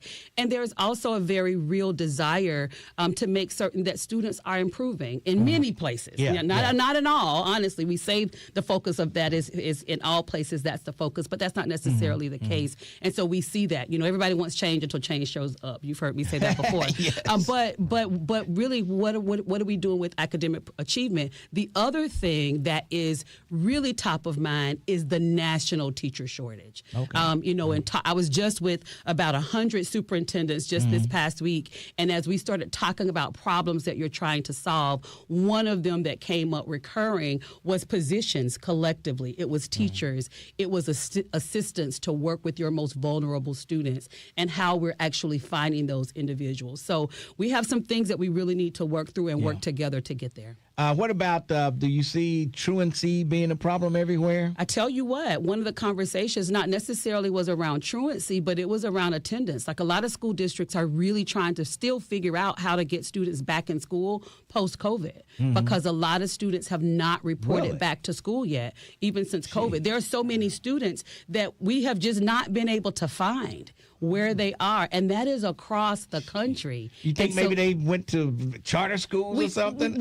We don't know because the reporting structure for charters is different in every state. So in some states, you have to report to the district that you are going to charter or you're doing homeschool. In some states, you don't. You just make the decision to deselect and serve your own child. And so while that's one of the areas, attendance collectively is still one of those. Average daily attendance, still making certain that children are showing up and they're showing up every day. What about discipline? Well, discipline is one of those things I think that always shows up. When I think collectively, though, and with school districts that I work with, we really work in 4 areas. And one of them is thinking about climate and culture, systems and structures, instructional leadership, and data analysis, and how you're putting all of those things together to ensure that you're getting to improved outcomes. A lot of that goes back to culture, and the culture that says this is the expectation for this building. This is the expectation for this district. And that's uncomfortable for some people, but it's necessary. Our children respond to structure, and they want structure, and they respond very well to it, but you have to do something differently to make certain that you're getting the structures that they need. All right, Lando, it's going to be a busy weekend for you. Weekend. You're going to handle a lot of the entertainment up on Elm Street this weekend. Yes. Well, what's going on up there? So it's the new Elm Street Plaza in front of the First Financial Convention Center. And what we did was wanted to just give some opportunities for some diversity for entertainment for the weekend. We know that on Fountain Square we're going to turn up. Yeah. We do a lot of different things. But over here we created what's called like a sound garden. So it's like jazz, African drummers, I brought in a lot of unique talent from around the area. For this area, some neo soul, it's just a different vibe. It's really nice over there. It's got a bar. I saw the bar there. They got the umbrella tables and all kind of stuff over there. A lot of greenery, so it looks real nice over there. Yeah. Looks real nice. Like your big backyard. Actually, it does. So we're there Friday from 4 to 7, and then we'll be there all day Saturday, starting at 11 in the morning up until 8. Okay. Over at Fountain Square. And then next Wednesday, Ironetta will be in the house. Yes, we will. We're looking forward to it. The host with the most with the right way. That's right, the Right Way Leadership Group. She's never at a loss for words. Never. I mean, no, you throw it out there. I'm ready. I am ready. I live my life ready, Lincoln. You stay ready. I don't have to get ready, so I stay ready, so I don't have to get ready. All right. So next Wednesday, what's the time? The time is from 5 to 9. It's something to whine about. And I say that it's 5 to 9, but we're really doing the intensive focus from 5 to 7. We'll be giving away some specialties during that time from 5 to 7. And then after that time, it's really an opportunity to network, to mix and mingle, to just be a part. And you don't have to be an Omega to be there.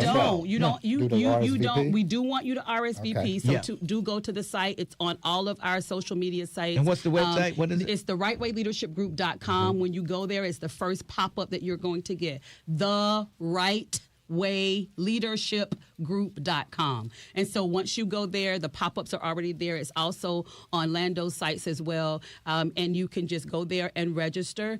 We would like for you to pre-register because we are closing down the location. This will be a private event. Okay. So we do want you to come while we are focusing. I'm sorry? But it's free. It is free. And it's free because of our amazing sponsors. And so while the Right Way Leadership Group is one of those sponsors, I shared our signature sponsor is Hightower Petroleum, and we'll also have Greg Landsman's Foundation as well as the Ohio Black Caucus. And so we thank them, we appreciate them, and we appreciate them supporting the vision because all too often our educators aren't focused on enough. And so some would say, well, why a happy hour? Well, why not? Yeah, why not a happy go. hour? There Why not come together so that we can celebrate in that way, celebrate one another? So we want Omegas there, but if you're not an Omega, you're just in the area, you want to support all the Divine Nine, we want you there, wear your colors so that we're able to support one another. But it is open to all, and it is free. All right. Orlando, good seeing you and looking forward. You'll see me sometime over the weekend, I know. I'm sure. We want to see you next Wednesday, Lincoln. I'm going to come by after I do my TV show. We'll I'm coming by there. Look for you. And I always say there's only one way, and that's the Ironetta Right Way. You better know it. Thank you. That's a whole commercial. Let's take a break. Thank you both for joining me. Appreciate it. Let's take a break. We'll come back 12:30. The Buzz. Looking for a podcast that delves into the intricacies of love and relationships? Look no further than Dear Future Wifey. Whether you're single or in a relationship, this podcast is a perfect place to engage in thoughtful discussions about relationships. Join us on a journey of exploration and recovery as we explore the world of love and discover the secrets to successful relationships. Tune in every week for new episodes on the Urban One Podcast Network. Go to urbanonepodcast.com or wherever you get your podcasts. Point. Hey, you okay? You don't normally miss those shots. I just haven't been as regular lately, and it's making me feel sluggish. You should try Metamucil. It's been a game changer for me. Metamucil's plant-based psyllium fiber helps trap and remove the waste that weighs you down. pace. You're moving better than you were last week. Definitely. Metamucil keeps you moving. These statements have not been evaluated by the Food and Drug Administration. This product is not intended to diagnose, treat, cure, or prevent any disease. Learn more at metamucil.com. Discover unbeatable value at Stagger Lee's, an Ohio liquor store. And next week, they're celebrating their anniversary day. Easily accessible by streetcar or with off-street parking for quick in. All right. Oh, really?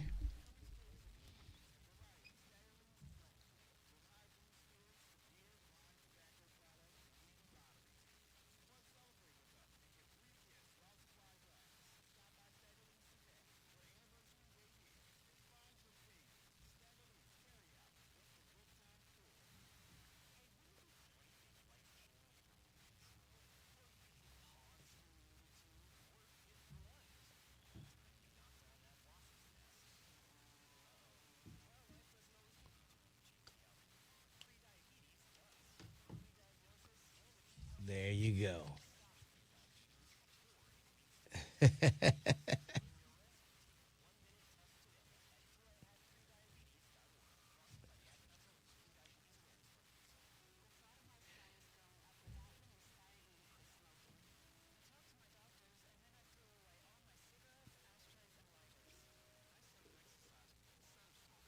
Yeah, Irenetta's no joke.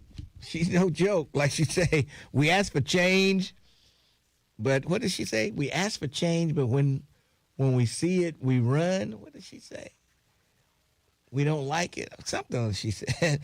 And she was change.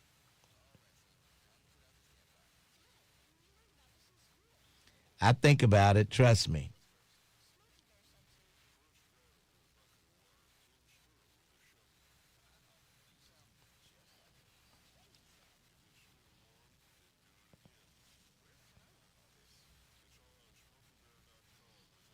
Right. Yeah, why would they start a fight? I mean, they college educated, they moving on with they're not in college anymore, probably. You know what I mean? They're all out of college. Oh boy.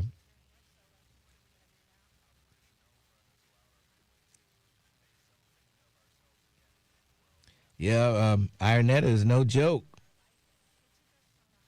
She is no joke.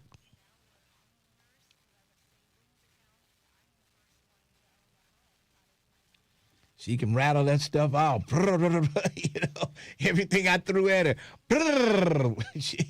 she rattled it off, let me tell you.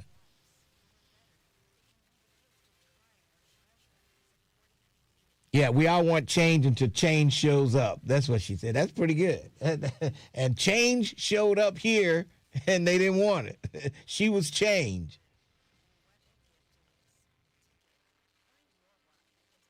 And guests and do not necessarily reflect the views of Urban One Incorporated, Radio One, or any of its subsidiary companies.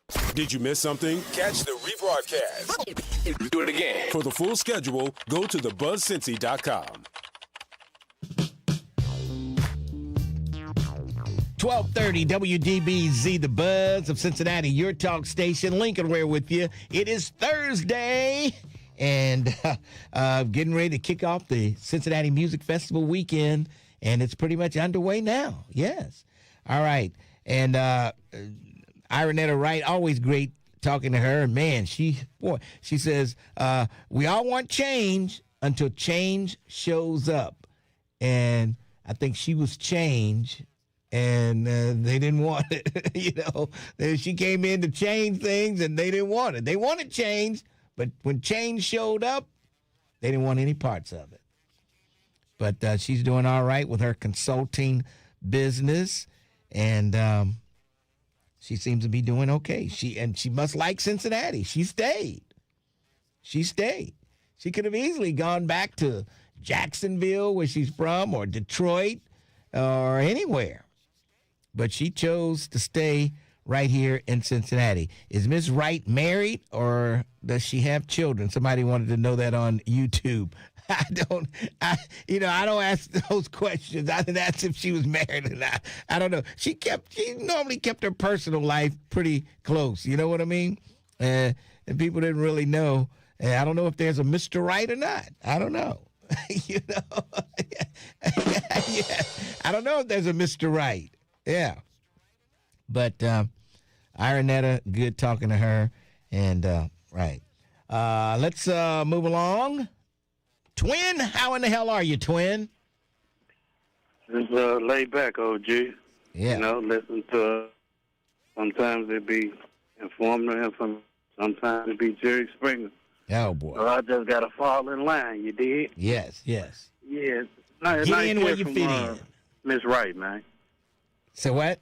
I said nice hearing from her. Yeah, it is good hearing from her. You know, she's been doing her own consulting thing, and looks like people are wanting her advice. They're calling her, asking her, for her advice. It probably was a purpose and reason why, God put her here for a reason. Yeah. To probably straighten it out. Yeah, she seems to be steady and everything, but they didn't want. She seems to be very happy. Yeah. Cincinnati didn't want no change. Yeah. Hey, it was funny watching you, man, in Lincoln Heights, man, in Woodlawn. Do your little conducting. You were there? You were there? No, I didn't. I couldn't make it. Oh, okay. You saw the video. I seen you on YouTube, and I don't know if you was two-stepping or doing a Lincoln Ware twerk. Man, that white boy sitting there laughing at you. He was playing a trumpet or something. He was laughing at you like, them guys something. But you did your thing. That was bad. That's got to be on TikTok, man. Because you did I had to laugh. I watched it like 3 or 4 times and just keep laughing. I was like, man, look at Uncle Ted. But I'm going to tell you, man, every time you at Woodlawn, though, this your second time, man. There'll always be a roadblock, man. The sheriffs and them Woodlawn set up. They were there the last time? Man, they was there last time when you was there. I'm like, this man crime stopping all the way now. Come on, Link. I don't call them and tell them where I'm going to set up a roadblock. Well, they listen to you and everything. And then I listen to Miss Janice, man. Tell me ain't nothing gangster. Oh, boy, right. Everything gangster, man. I'm gangster, she said. I'm a gangster, Yeah, everything. But what she told when you started getting to calling people stupid, dumb, and ignorant because they don't get along with what you saying, that's not gangster, Miss Janice. I saying let the people be. Maybe it's gangster for her to say that. Maybe that's what's gangster. Yeah, whatever. Them your people, not mine. Lincoln, man, it's disappointment, man. Sorry for that guy lost, Nolan Wills. Yeah, man, I know his mama going through it. Yes, she is. Why black folks allowed them the clowns to get on there and just represent for the blacks, man? We need some new people in power, leaders or actors or whatever. Yeah. I heard Benjamin Crump. He couldn't read the whatever. Now, I haven't seen him read that yet, but I'm going to try to find it. Man, that young fella, you should have saw that young dude, man, he had that look like, man, what OG talking about? What is he talking about? I didn't see it, but everybody's talking about it. If you look at it, Link, man, you be like, no, Crump, I think you need to sit down. Then your boy tried to preach. I don't know what he was saying, Al Sharp. Man, they need some new people in power, man, to represent us, man, because them two, it ain't nothing but a money grab, and that's all it's about. Nobody else is stepping up. It's not just a money grab. He wants to get justice for that family. Hey, I they want justice. I mean, if money that. comes along with it, okay, but they want justice for the family. Okay, $50,000 for Crime Stopper fee, whoever know information about Nolan. Right. Okay, you got innocent people out here, other people, there's black on black crime. Where's they $50,000, Link? You get National Action Network can't afford to do that for everybody. Hold on a second. Let me break for news, Twin, and then I'll come back with you on 1230 The Buzz. 1230 AM, WDBZ, Cincinnati, an Urban One station. Listen online on thebuzzcincy.com. We are 1230 The Buzz, the home of the Lincoln Ware Show. A 9-year-old girl is hospitalized with life-threatening injuries after a Wednesday evening vehicle crash in West Price Hill. Police say the child was in a Honda Civic that hit a utility pole along Trenton Avenue around 7 p.m. Also in the vehicle were 2 adults and 2 other children, ages 8 and 13. Each sustained non-life-threatening injuries in the accident. A A suspect is in custody after a fatal shooting of a man in Mason Wednesday afternoon. The incident happened shortly after 1 p.m. at Carter Lumber on Reading Road. Reports say that 34-year-old David Cohen shot a Carter employee inside one of the company's warehouses. The victim died at the scene. Cohen, who reports say is a former Carter employee, has been charged with murder. Sentencing is scheduled today for a Deer Park woman who pleaded guilty to charges in the shooting of her 12-year-old son. The incident happened on January 26, 2025, at a location on Glenway Avenue. Reports say that Raisha Stroud shot the boy and then turned the gun on herself. He suffered injuries that investigators describe as catastrophic. She pled guilty last month to a charge of attempted murder. I'm Heather Pasco on 1230 The Buzz. The voice of the community. We are 1230 AM The Buzz, your talk station.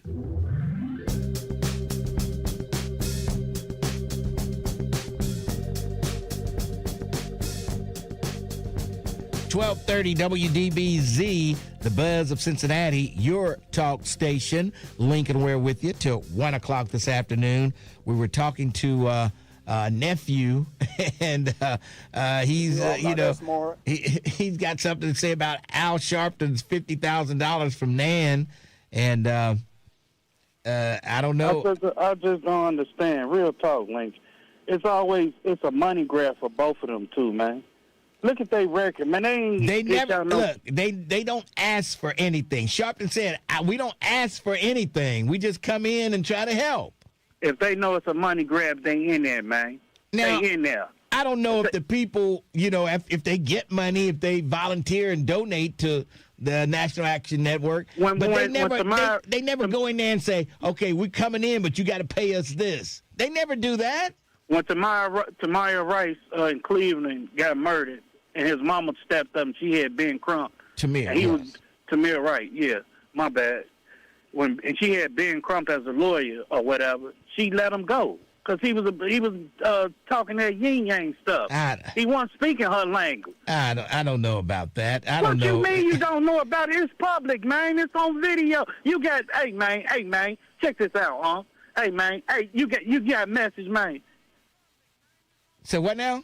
You got Facebook message. Yeah. All right, I'm about to send you 2 clips. Send you the receipts to this. It's my name on it. No, because I'm in like your mind about, since you always think, oh, it ain't like that. You put them earphones down for a minute on the weekend, steady looking at if you walk around with nothing on, Lincoln Ware and all that. Why does that drive y'all crazy? No, Lincoln, let me close with this. I was going to get you on that one. Let me close with this. It's funny, but she sound like that lady from that BET Talking After Dark. Remember they used to come on like 1 o'clock in the morning and uncut? That's what she sound like. And if you listen to it like a player like me, or listen to it, and I'm like, man, what type of freaky stuff is there? And I listen to it, I'm like, what is Unc on? And then I looked at it, then you got Dina Howard come, and she got that song T-shirt and her panties on. Oh, yeah. And I'm putting them two together. I'm like, I hope Adina Howard tones her show down for Fountain Square. No, that's our number one hit, Link. I know. That's going to be kind of, I don't know how that's going to turn out. When is it? I need to go down there to get this. She's there Saturday. I think she's there Saturday. I need to go down there. Hey, tonight, Lincoln, if you're not doing nothing with you all, it's a busy weekend for you, Yes. If you got the, God give you activity, UCLA, you can come. Mike Martin, Bengals wide receiver. He throwing a party, man. Pike 2 tonight. Yeah, I'll be at the Paycor tonight. I got to be there tonight. Oh yeah, I seen the pictures and images on that new stadium. That was nice though. Yes. The club seats and all that. They did their thing, but due to inside there with a field and all them cramped up seats they got, man. They're claustrophobic or something like that. Oh boy. Take care. Hold on a second. Joyce wants to say something to you. Oh, Jesus. Here we go. Joyce. Hello, twin. It's so good to hear that you don't care about African Americans and that you think that Ben Crump and Reverend Al are at a money grab, right? They are, right? That's what you said, right? Come on, man. What is it all this? Is it disappointing to you that they're for a money grab, right? Come on, come on, bring your receipt. Come on, bring the receipts that Donald Trump has the biggest. See, that's your grab. that's You George. Yep, That's he your does. problem. He has a Don't bigger money mind. grab than they have. That's for sure. Hey, That's George, right. that's your problem.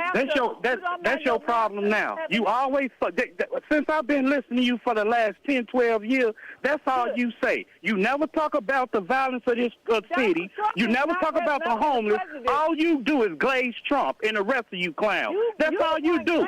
Trump this, Trump this. Trump can't save you. Biden can't save you. Obama can't save you. You save for yourself, so quit glazing that man. I don't even bring him up like that. Y'all glazing so much. Talk about the city mayor and these dang old floods up in here. Talk about that. I don't need to talk about it. You got 1.6 billion infrastructure and everything. Talk about that. No, y'all can't talk about your own county. You talking about somebody 50,000 feet in the White House. All right, talk Twin. about Mayor Halftown. We'll hear what she talks about. Thanks for your call. He's gone. Okay. He's ignorant. Yes, he is gone, Lincoln. And he's so ignorant. Yeah, and I don't think Sharpton and Crump are on a money grab. They're in there when they see somebody with an injustice, then they'll come in and try to get justice. Now, of course, as we can see, he tried to overtalk me because he doesn't have any receipts, and he's talking about. I've been talking about Donald Trump for 12 years.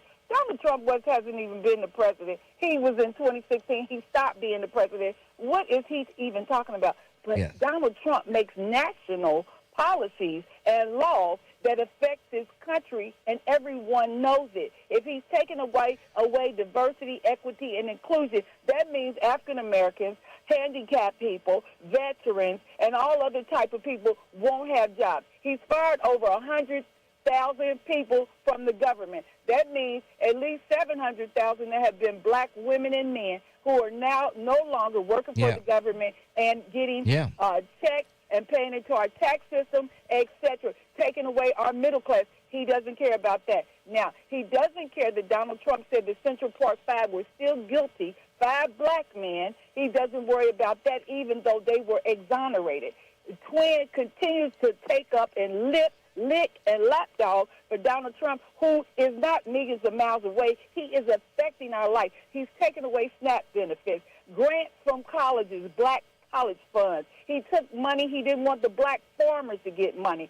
These are all black things that affect African-American people. And, Twin, what are you talking about? You talking about Ben Crump and Al Sharpton, who, you need someone else? You're not doing it. You don't have a college degree. You don't have any organization.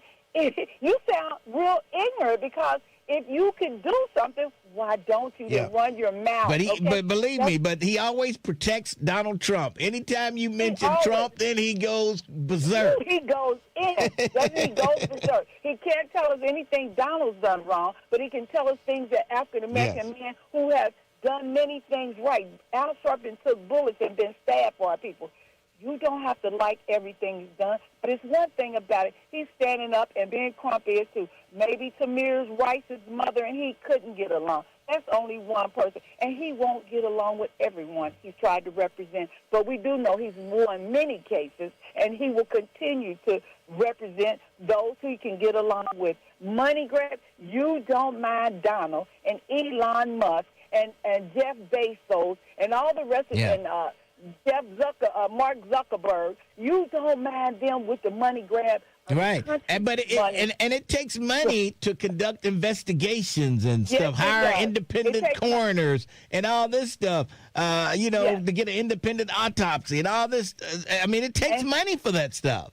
And he's mad because Al Sharpton donated $50,000. He hasn't donated a dime. I donated money too to Nolan Wells' family and their investigation. And Tyler Perry donated. What's his name? The running back, Terrell donated. Lots of people have donated. But I bet Twin hasn't donated to anybody in Cincinnati's fund, any GoFundMe's, or anything else. But all he does is run his mouth. He seems to be at times lucid with his thinking, but other times all he can do is take up for his master, Donald Trump. And that's a shame because he has nothing bad to say about Donald except Donald's miles away. Donald's miles away has a fight in Iran and got us into a war that continues to raise. That he can't our get out gas of prices. now. He got us in, now he can't get out. He can't get out because he didn't know what he's doing. He and Pete Patrick.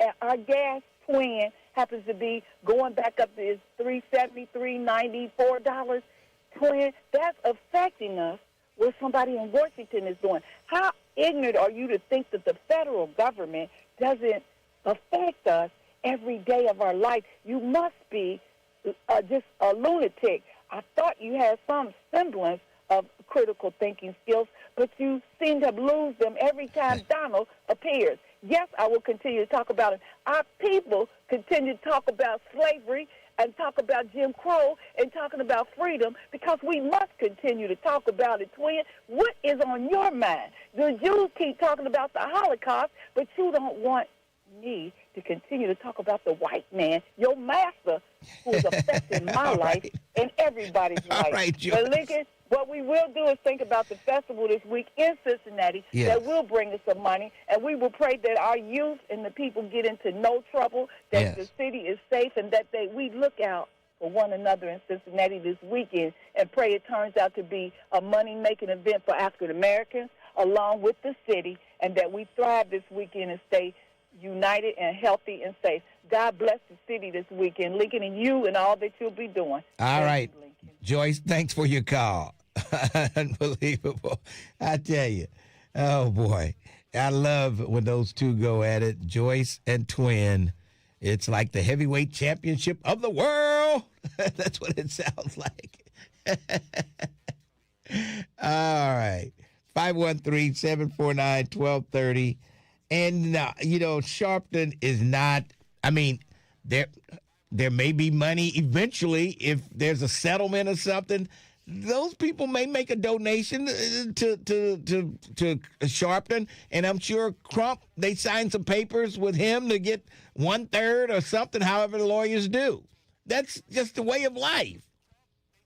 It costs money to do the stuff that Ben Crump is doing, and I'm sure they don't have the money to pay him right now. If there's some money to be made, I'm sure he'll get a cut of it. No doubt about it. That's life. That's the way things are done. Why do black people have to do everything for free and never get paid for anything? And when they get paid, then people have a problem with it. That just burns me up. Black people have to do everything for free. And if they get money, it's a money grab. It's a money grab. Yeah. Oh, man. I tell you. Y'all folks... Well, I shouldn't say y'all folks. Twin and folks like Twin, MAGA people, are insane. I'm not that smart. Yes. Black folks have to do everything for free. Everything for free. And then don't let them get a little money in the process. Oh, that's the worst. They're the worst people ever. Oh, they're the worst ever. Let's take a break. Whew. We'll come back. Lincoln Ware, 1230, The Buzz. 1230 The Buzz wants you to buy Black 513. Black Americans have over $1 trillion in spending power. We encourage you to buy black, not just one day, but every day.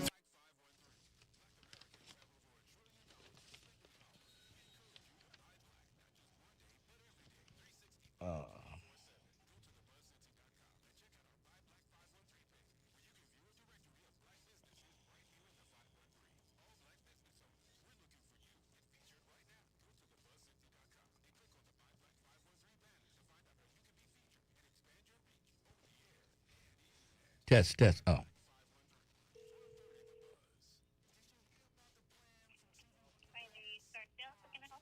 Hey, how you doing? This is Link.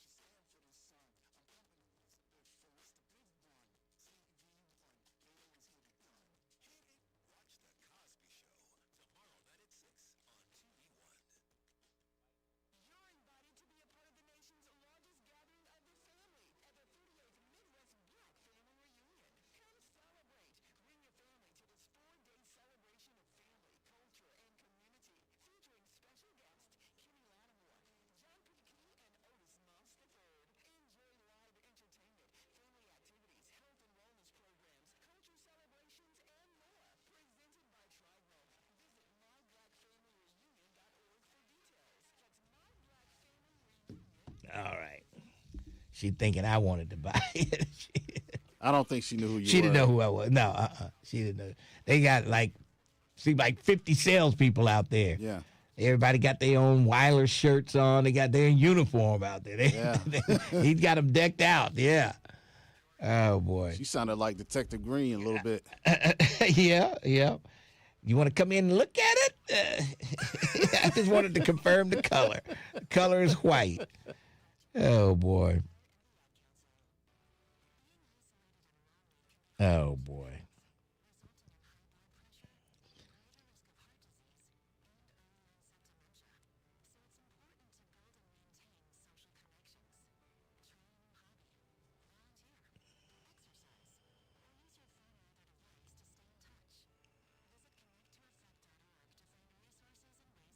I agree with you, Paul Harvey.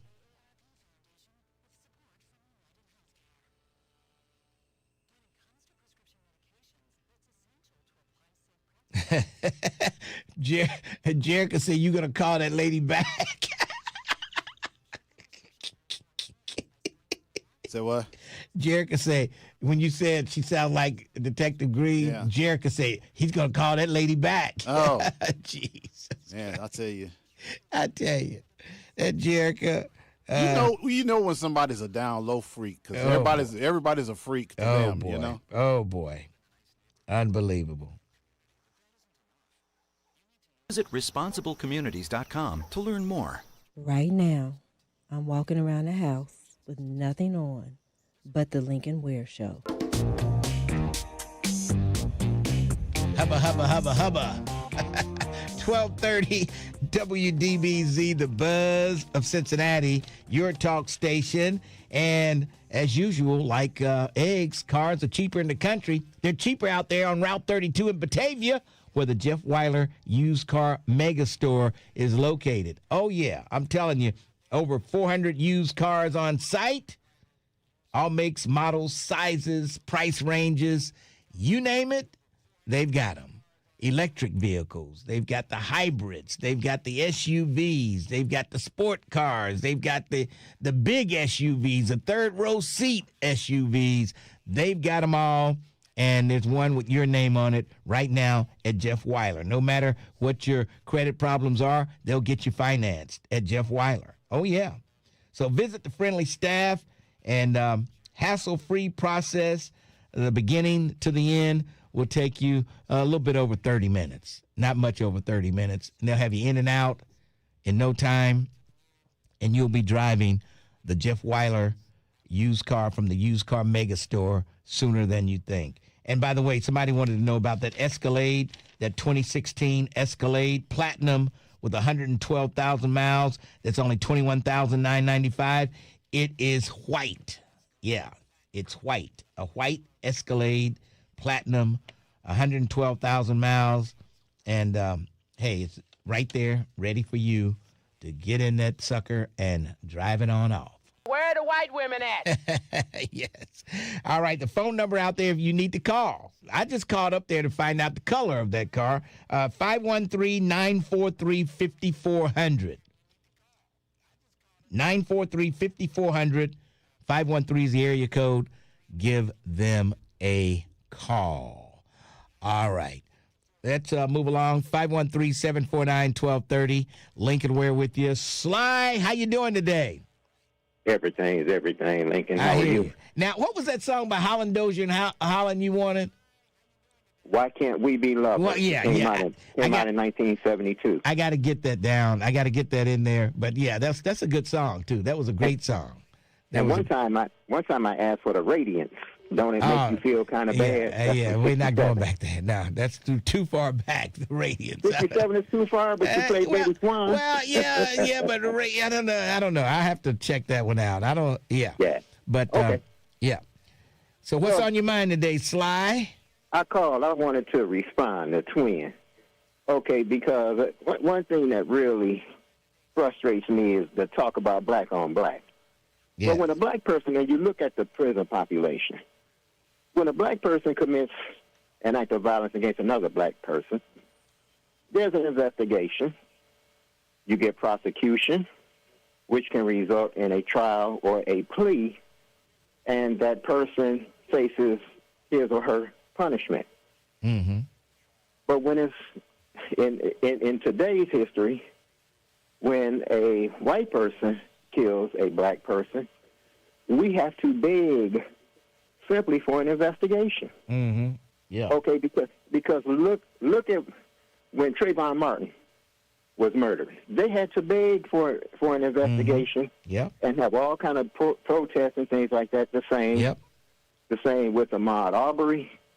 The same with the young lady, the EMT from Kentucky, and so on. Okay, so my thing with Twin, if he's such a gangster, why don't he start a Gangsters Against Violence? He could be a leader. Mm-hmm.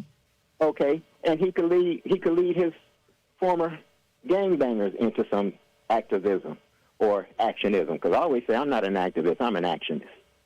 Okay, and everybody can bring something to the table.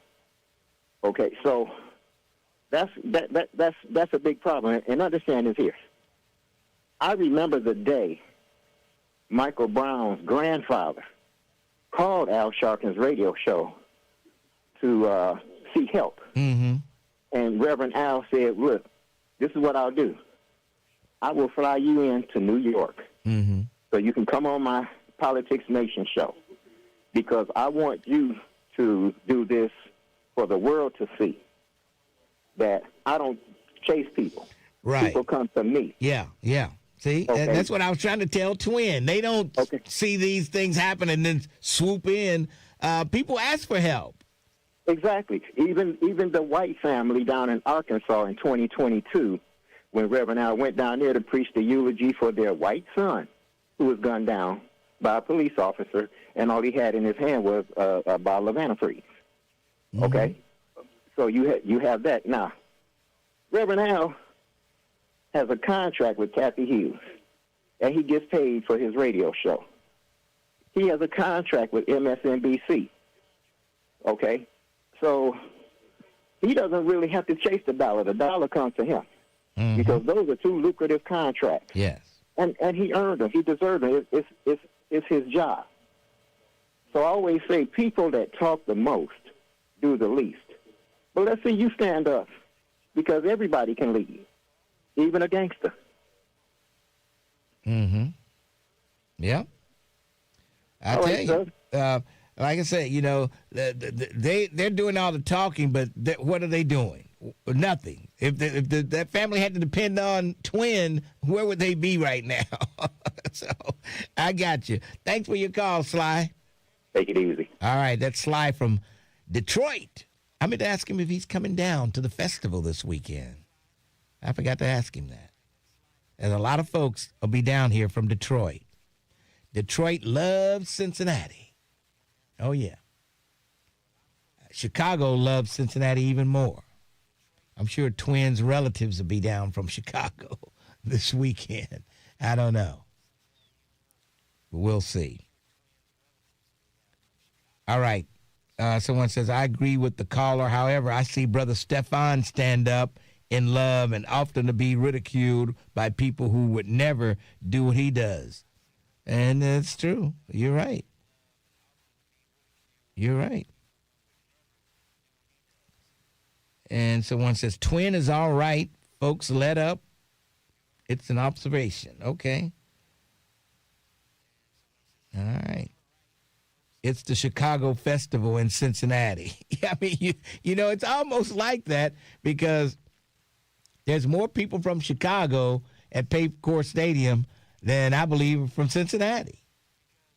There's more people. When you get Chicago, Detroit, Columbus, Cleveland, St. Louis, Louisville, when you get all those people in there, yeah, Cincinnati is just like, what's up, Cincinnati? Yay.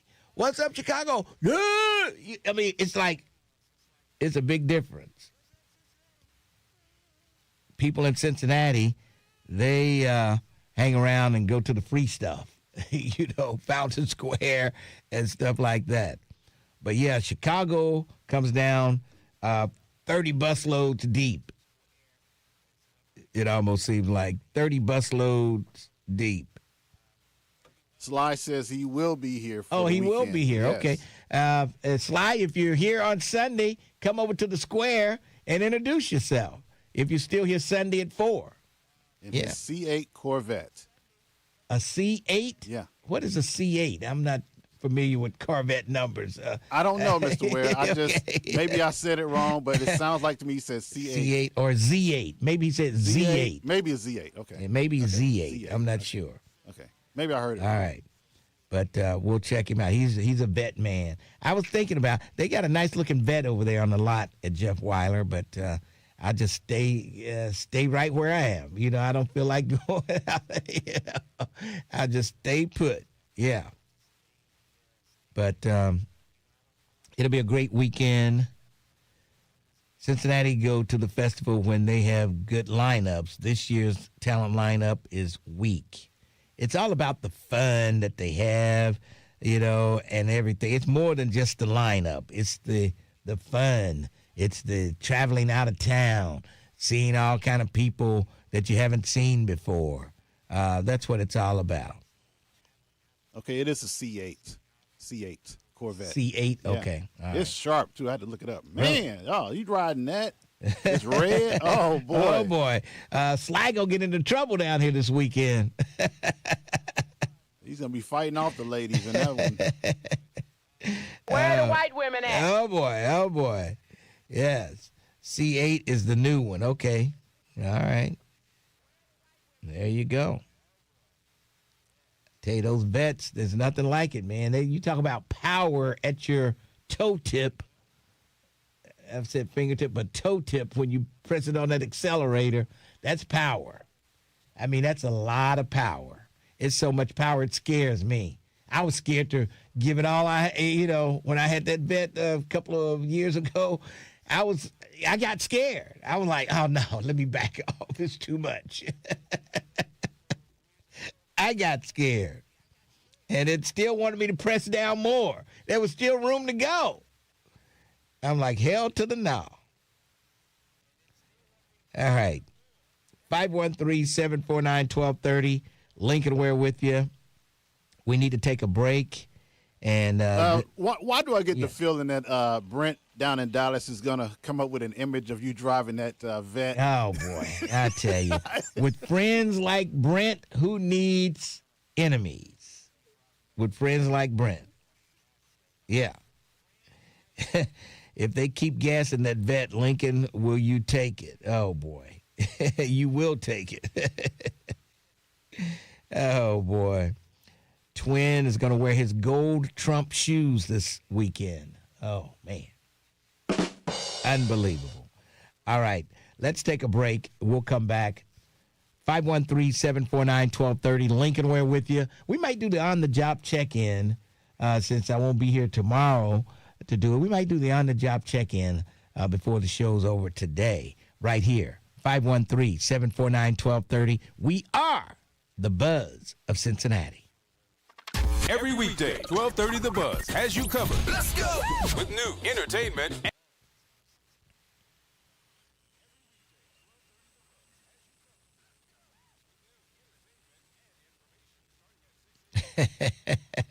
Okay, Jacqueline Carter. All right, Jacqueline, tell me how you really feel. Jacqueline Carter, oh boy. Lincoln, the festival is not exciting to people in Cincinnati. It comes every year.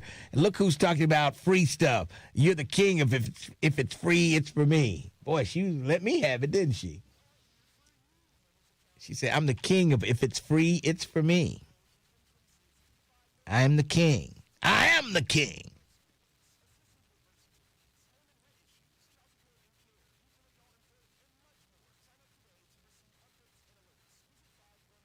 Yeah, you're right. Saying Ben Crump is after a money grab is so much of a Fox talking point. Yes, it is. That is definitely a Fox talking point.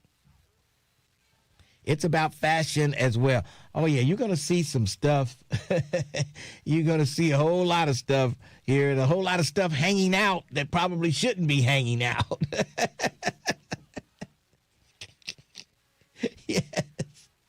Yes. You keep your head on a swivel. Yeah, you're going to see some people wearing some stuff that they probably should not be wearing. Yes, you will see it.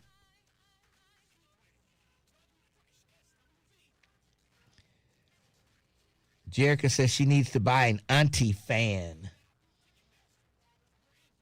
She's going to be clacking, I guess. I don't know.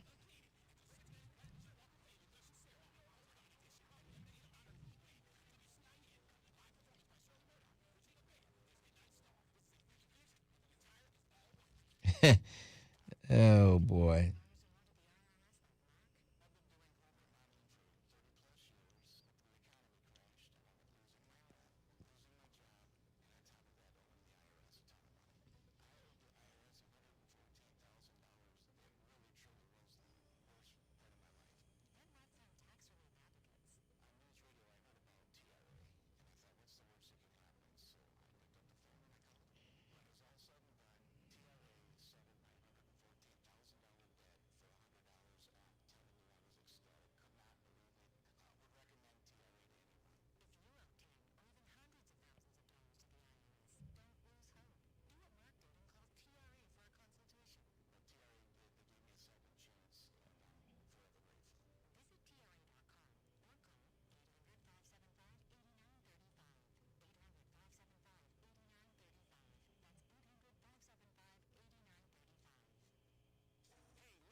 Hopefully, Charlie Wilson will be able to give a good show without stressing his body. Okay.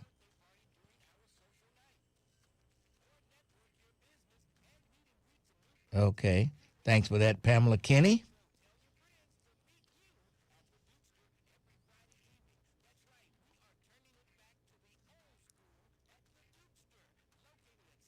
Catfish said a woman bought him box seats. Who did he tell that to? Somebody else's show? He didn't want to tell me that. I would have chewed him up for that one.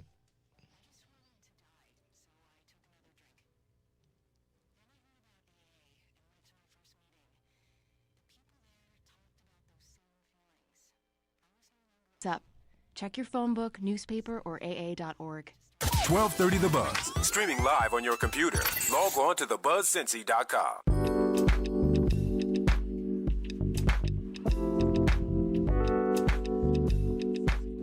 1230 WDBZ, the Buzz of Cincinnati, your talk station.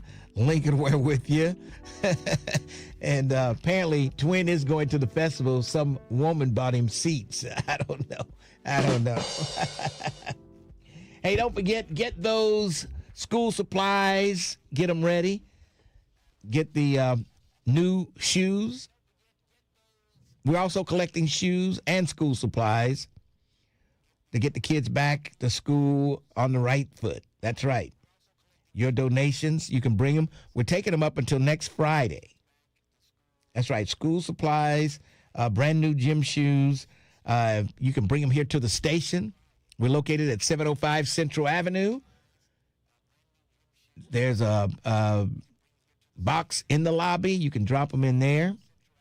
Or you can take them out to the Madisonville Recreation Center. And they're open every day out there at the Madisonville Recreation Center. It's located at 5320 Stewart Avenue. They say Stewart Avenue is, I'm reading what's on the copy. And it says that on the street sign. But on the sign off of Interstate 71, it says Stewart Road. So, whatever. Stewart Avenue, Stewart Road, just show up at 5320 Stewart, okay? We'll just leave it there. 5320 Stewart. And forget about the road or street or avenue. Yeah. So take them there, and we will appreciate it. And you can also bring them down. I'll be at Stagger Lee's on on a week from tomorrow. A week from Friday, I'll be at Staggerly's on the 31st. You can bring those school supplies down there also. We can take them there.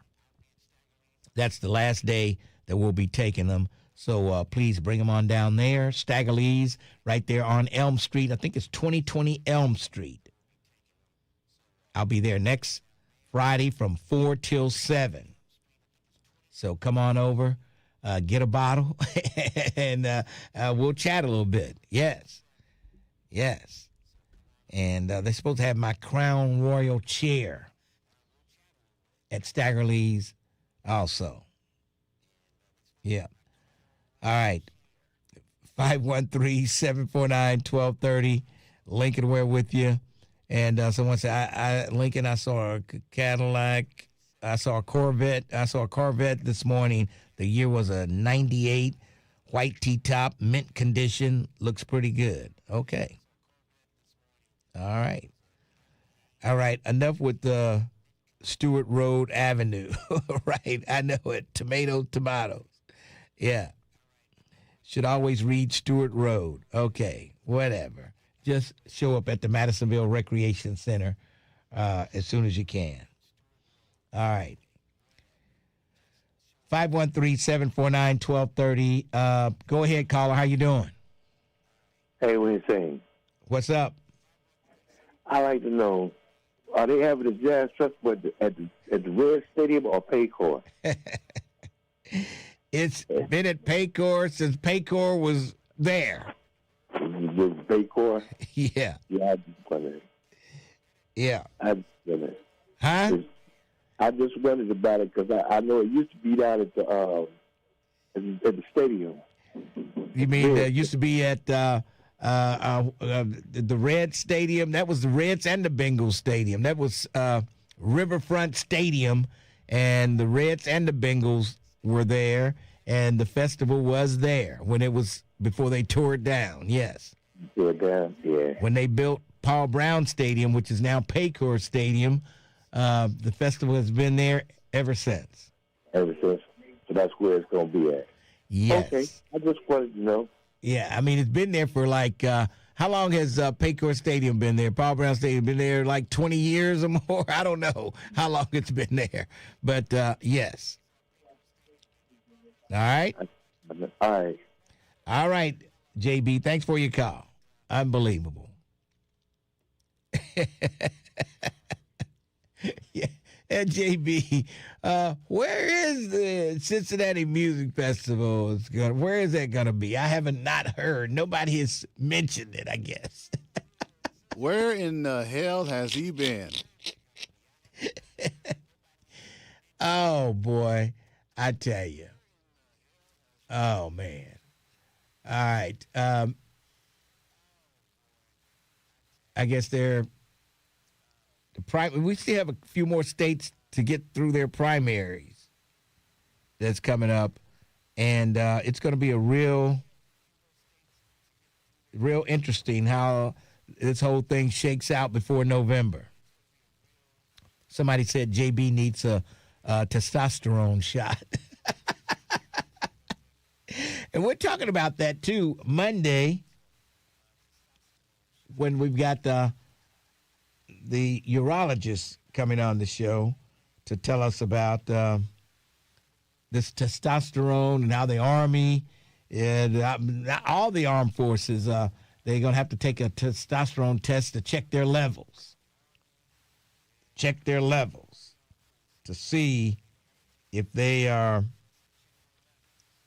have low T, or if they have average T, they're average, or I don't think there's going to be many that have high T, but they're checking to see if any soldiers have low T, and I don't think they can make them take testosterone, but they can recommend that they do if they have low T.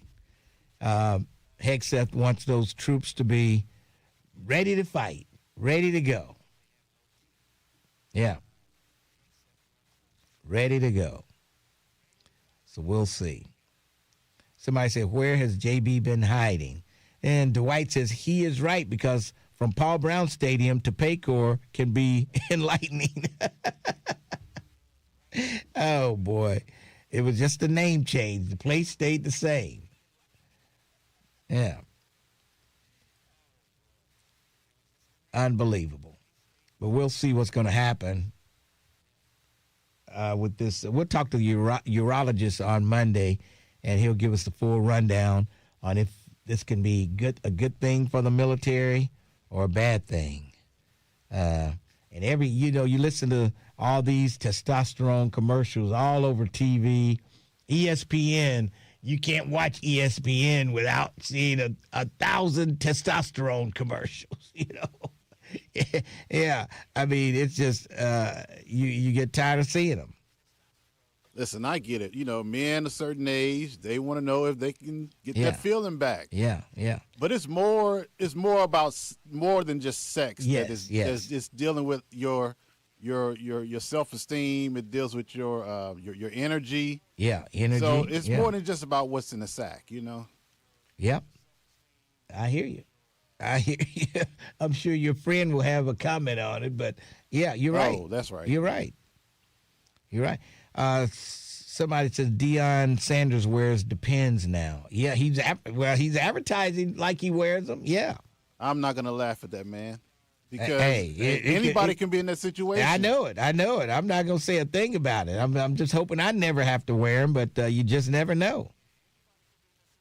You never know. Yeah, don't make fun of people like that. Yeah, man. You got to do what you got to do. And he's making money doing it. See, I'm not mad at him. He has to wear it. Depends. I'm going to make me a few $100,000 wearing them. There you go. I'm sure and get a free supply of them. Yeah. I'm sure if he had a choice, he wouldn't be that situation. Yeah. Not a man with his ego. Oh, no. Mm-mm. Nope. Not at all. Doesn't he have a girlfriend? What does that have to do with anything? I don't know what they meant by that. But, yeah, he has a girlfriend. Yeah. Who, Deion Sanders? Yes. Oh, yeah. Mm-hmm. All right. I think we'll do the on-the-job check-in after the break. So if you want to line up now we haven't had one in quite a while, have we? It's been a couple of months since we've had the on-the-job check-in. So you can line up now. It doesn't matter if you work from home. Just give me the name of your business that you work for, the name of your company, or it can be a nonprofit, you own your own business, or whatever. We'll have the check-in coming up after the break. So you can line up now at 513-749-1230 for the on-the-job check-in. We'll take a quick break, and then we'll come back. 1230, The Buzz. Cincinnati. Want to stay plugged in with 1230 The Buzz and get the inside scoop sent to your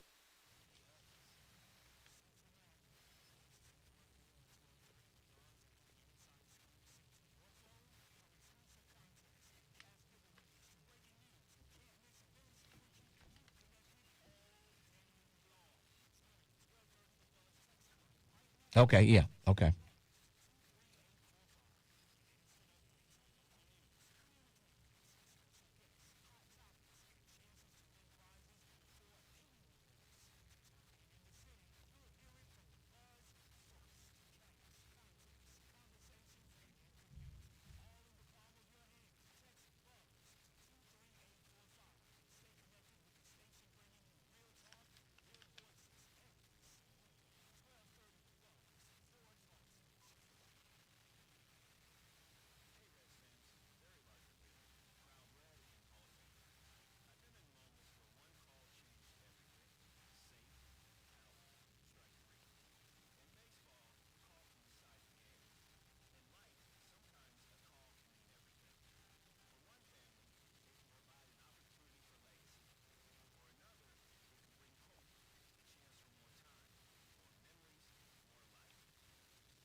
What's so funny about Democrats talking about low testosterone? Why is that so hilarious?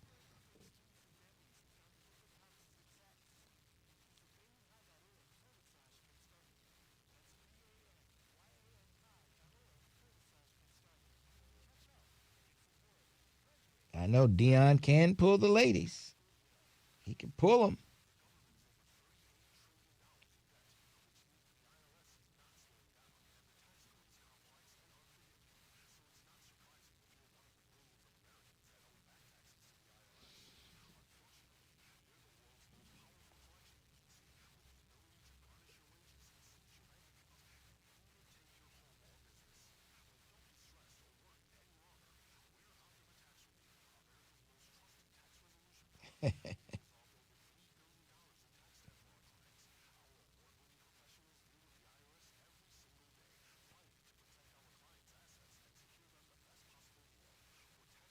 Those cute kid girls can dance. I'm telling you, they can get down.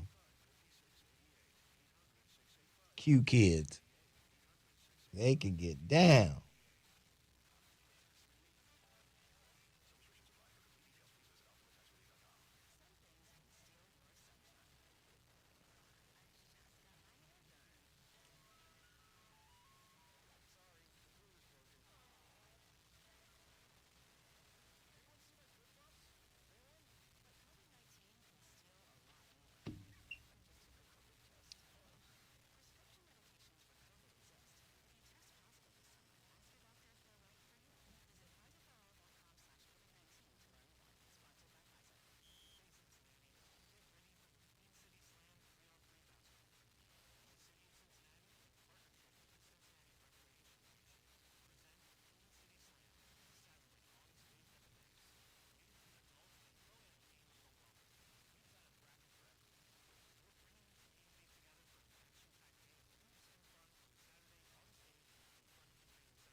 .1230 The Buzz, WDBZ, a Radio 1 station. Can we use this song? Can we use this on Let's Get Crunk? I don't know. Can we use it? We'll see. Oh, jeez. All right. It's time for the on-the-job check-in. We do this. We've been doing this since I was at WCIN back in the 90s. The on-the-job check-in. No matter if you're working hard or hardly working, we want to hear your name, where you work. You can tell me the community. You can tell me all that stuff.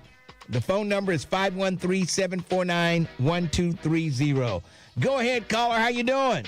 Hey, good, Lincoln. Thanks a lot. This is Lincoln Heights Pizzeria in 1032 Jackson Street. If it's not right the first time, we'll make it right. All right. Give us a call, 513-4076-076. Thanks for your call. Go ahead, caller. How you doing? Hello? Yes. Yes, this is Arnell. I'm calling from GE in Evendale. Okay, Arnell from GE in Evendale. All right, Arnell, thanks for your call. Thank you. All right. Go ahead, caller. How you doing? Hi, this is Bernadette with AE Door, where we sell the best and service the rest. All right, Bernadette from AE Door. Go ahead, caller. How you doing? Hello. This is Clyde from the IRS in Florence, Kentucky. The IRS in Florence, Kentucky. All right. Thanks for checking in. All right. It's the IRS over in Florence. Go ahead, caller. How you doing? Yeah, this twin, man. Yo, nephew, I'm checking it out 1415 looking for some haterade juice to give to you and your people. Oh, boy. Unbelievable. Clean up on aisle 7. Thanks for your... straight already. Go ahead, caller. How you doing? Hey, Lincoln, it's Michelle Allen from the Cincinnati Children's Hospital over here on Vernon Manor. All right. Thanks for checking in. Thank you. All right. Go ahead, caller. How you doing? What's up, man? What's up? Paul Harvey, Dayton, Ohio. Paul Harvey from Dayton, Ohio. You working at Wendy's today? Yes, sir. Later on. Yes, sir. Later on. All right, Paul Harvey. Good talking to you. All right, brother. All right. That's Paul Harvey, my man. Go ahead, caller. How you doing? Yeah, this is the law offices of Brett James Heyman, Esquire. Oh, boy. All right, Brett Beard. Thanks for checking in. Go ahead, caller. How you doing? Hey, this is Kay calling from Over the Rhine Community Housing, right across the street from Washington Park. All right. Come on in to put in an application. Sounds good to me. Thanks for your call. All right, 513-749-1230 on the job check-in. Go ahead. How you doing today? Hi, Leslie calling from Xenia, Ohio. And what do you do up in Xenia? Hanging out right now, Lincoln. Okay. Have a good day, everybody. All right, just hanging out in Xenia. Well, that sounds like fun. Go ahead, caller. How you doing? This is Langston calling from Bible. Oh, boy. Okay, Langston. Go ahead, caller. How you doing? Doing all right. Mr. Smith calling from parking facilities. Parking facilities. Okay. Now, what is parking facilities? You guys write the tickets? We have those who write tickets, those who collect money, and those who do repair and maintenance. Okay. Sounds good to me. Don't write me a ticket, okay? Tell them. I don't write tickets. Okay. All right. Thanks for checking in. Hey, no problem. All right. Parking facilities. Go ahead, caller. How you doing? How you doing, Lincoln Ware? This is Tony Hall, call executive from Outback Steakhouse in Kenwood. All right. All right. Up there in Kenwood. Thanks for checking in. Go ahead, caller. How you doing? Hello. Oh. Yes. Oh, he hung up on himself. Go ahead. How you doing? Hey, Lincoln. This is Mike down in Northport, Florida. I listen to you all the time. And free white lion. Okay. Yeah. All right. Thanks for your call. He's calling from North Florida to free the white lion. The white lion is free. I'm not holding him captive. Go ahead, caller. How you doing? Hey, what's Brother Lincoln? This is Anthony from HHH Enterprises out here laying some towel today. All right. Well, thanks for checking in. All right. Appreciate it. All right. Go ahead, caller. What's up? Lincoln Ware, my biblical brother. Yes. It's your boy Mike Davis over here at Sonny's Barbershop in the heart of beautiful Bond Hill. Mike Davis from Sonny's Barbershop in Bond Hill. Yes, 4920 Reading Road. 4920 Reading Road. All right, I think I got to come in there and get a little trim there on my goatee there. A little trim. Can you hook me up? We can hook you up with trim. We got some girls in here to give you a scalp massage. Oh, boy. Get your, shoulders and your neck together. Really? That's sounding better and better. Okay. Okay. All right, Sonny. We'll check you out. Okay. It's all a bald head guy. When you get that head massage, that feels so great. Sharon does that every now and then. Maybe I need to, I don't know, open the door for her more, and she'll give me a head massage there. Yes. Go ahead, caller. How you doing? Yeah, this is Lawrence Palmer, driving the truck for ITDS out here on the road running miles. All right. What's the name of that company? ITDS. All right. Located over in Northside. All right. Well, thanks for checking in. No problem. All right. Caller, go ahead. You're on the air. Yeah, this is Side 2.0 out here with XPO. Moving this freight. Moving that freight. All right. Well, Yes, keep sir. moving that freight. I hope you don't get any tariffs put on that freight. Nah. This is all local. Okay. From Knoxville, Columbus, Chicago. It's going everywhere. West right. Virginia, you name it. It sounds good But to me. I'm local. All right. Thanks for checking in. And thanks for listening to the Lincoln Ware Show. Yes, we appreciate all these folks everywhere. Okay. Go ahead, caller. How you doing?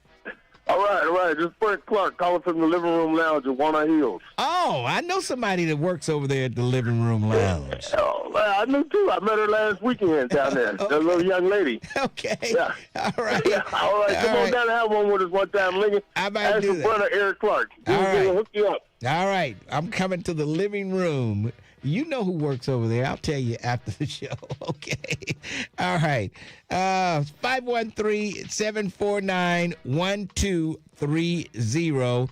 And it's amazing how people from everywhere seem to be listening to the Lincoln Ware Show while they're working, driving around, or just chilling out in Xenia, Ohio. What the hell is there to do in Xenia? I don't know.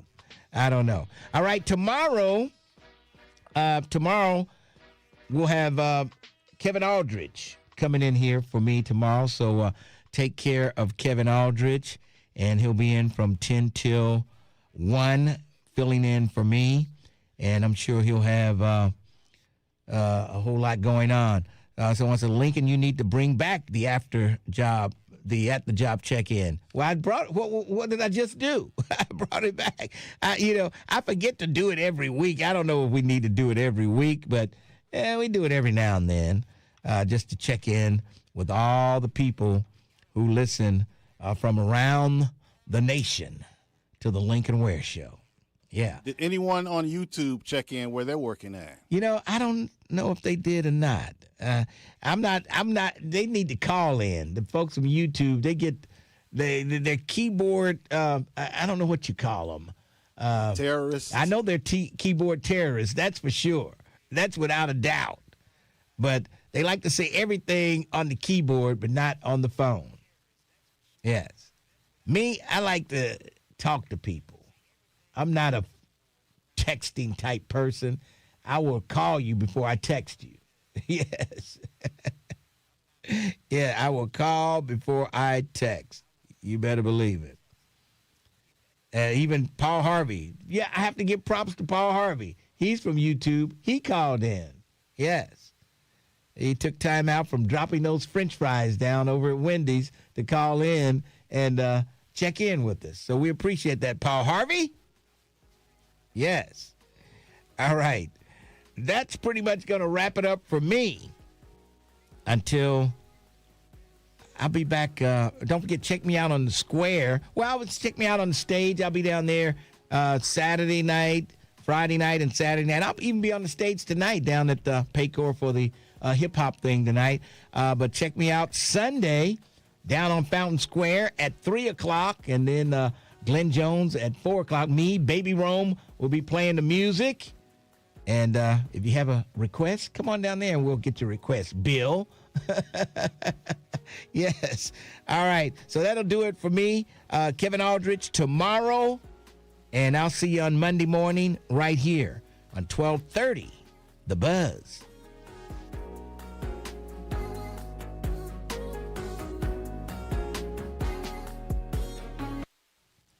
All right. There we go. Yes.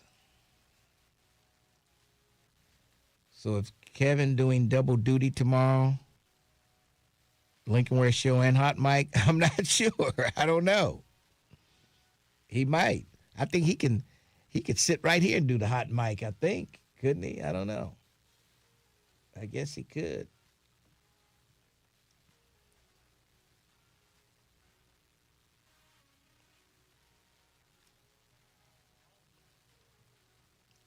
Huh? Oh. Now, why would they all have to be here? They're not all together when they do it. Yeah. Oh, yeah, that's right. Oh, that's right. Yeah, okay, yeah.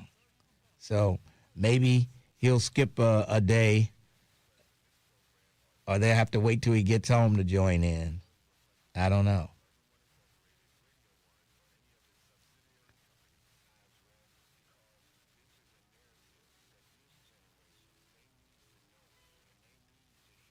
I was on Hot Mic before. I've been on there before. I've been a guest on there.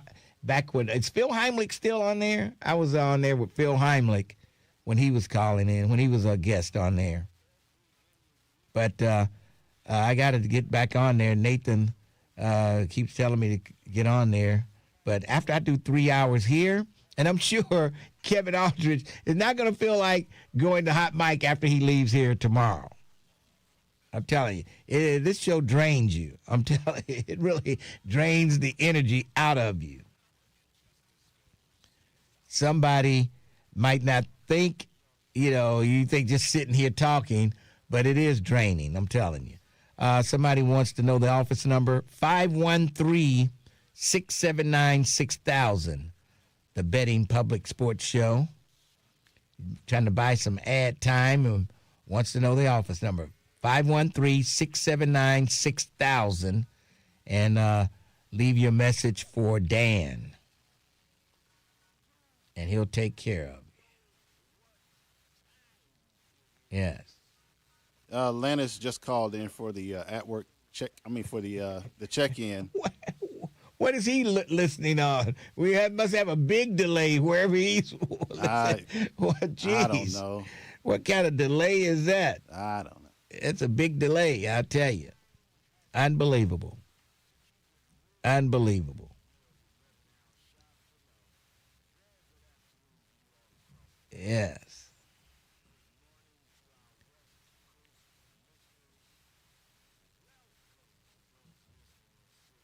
We want Terrence Howard to fill in tomorrow.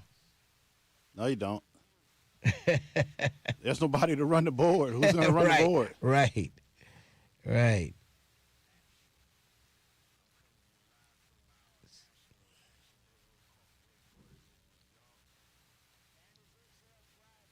All right, folks. Hopefully I'll run into some of you downtown this weekend. Like me. Yeah, right. If I see you, I'll probably pass out. I don't do that. No, we don't. He ends an hour early. What? What are you talking about? He ends an hour. Talking about you. Yeah. And you know who said that? Yeah. Because listen, hey, Jericho. It is what it is. Okay. He ends an hour early. It is what it is. We have issues that I can't fix. Yes. Because Chad can only do it for so long, and that's why we have to end early. So. Yeah. All right.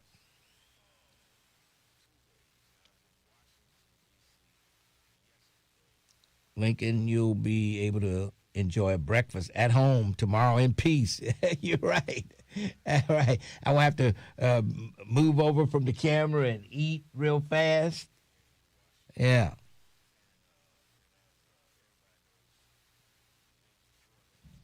I'm coming on.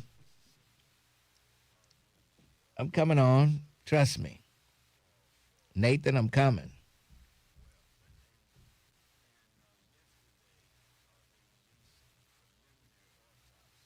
Oh. You can cut me off.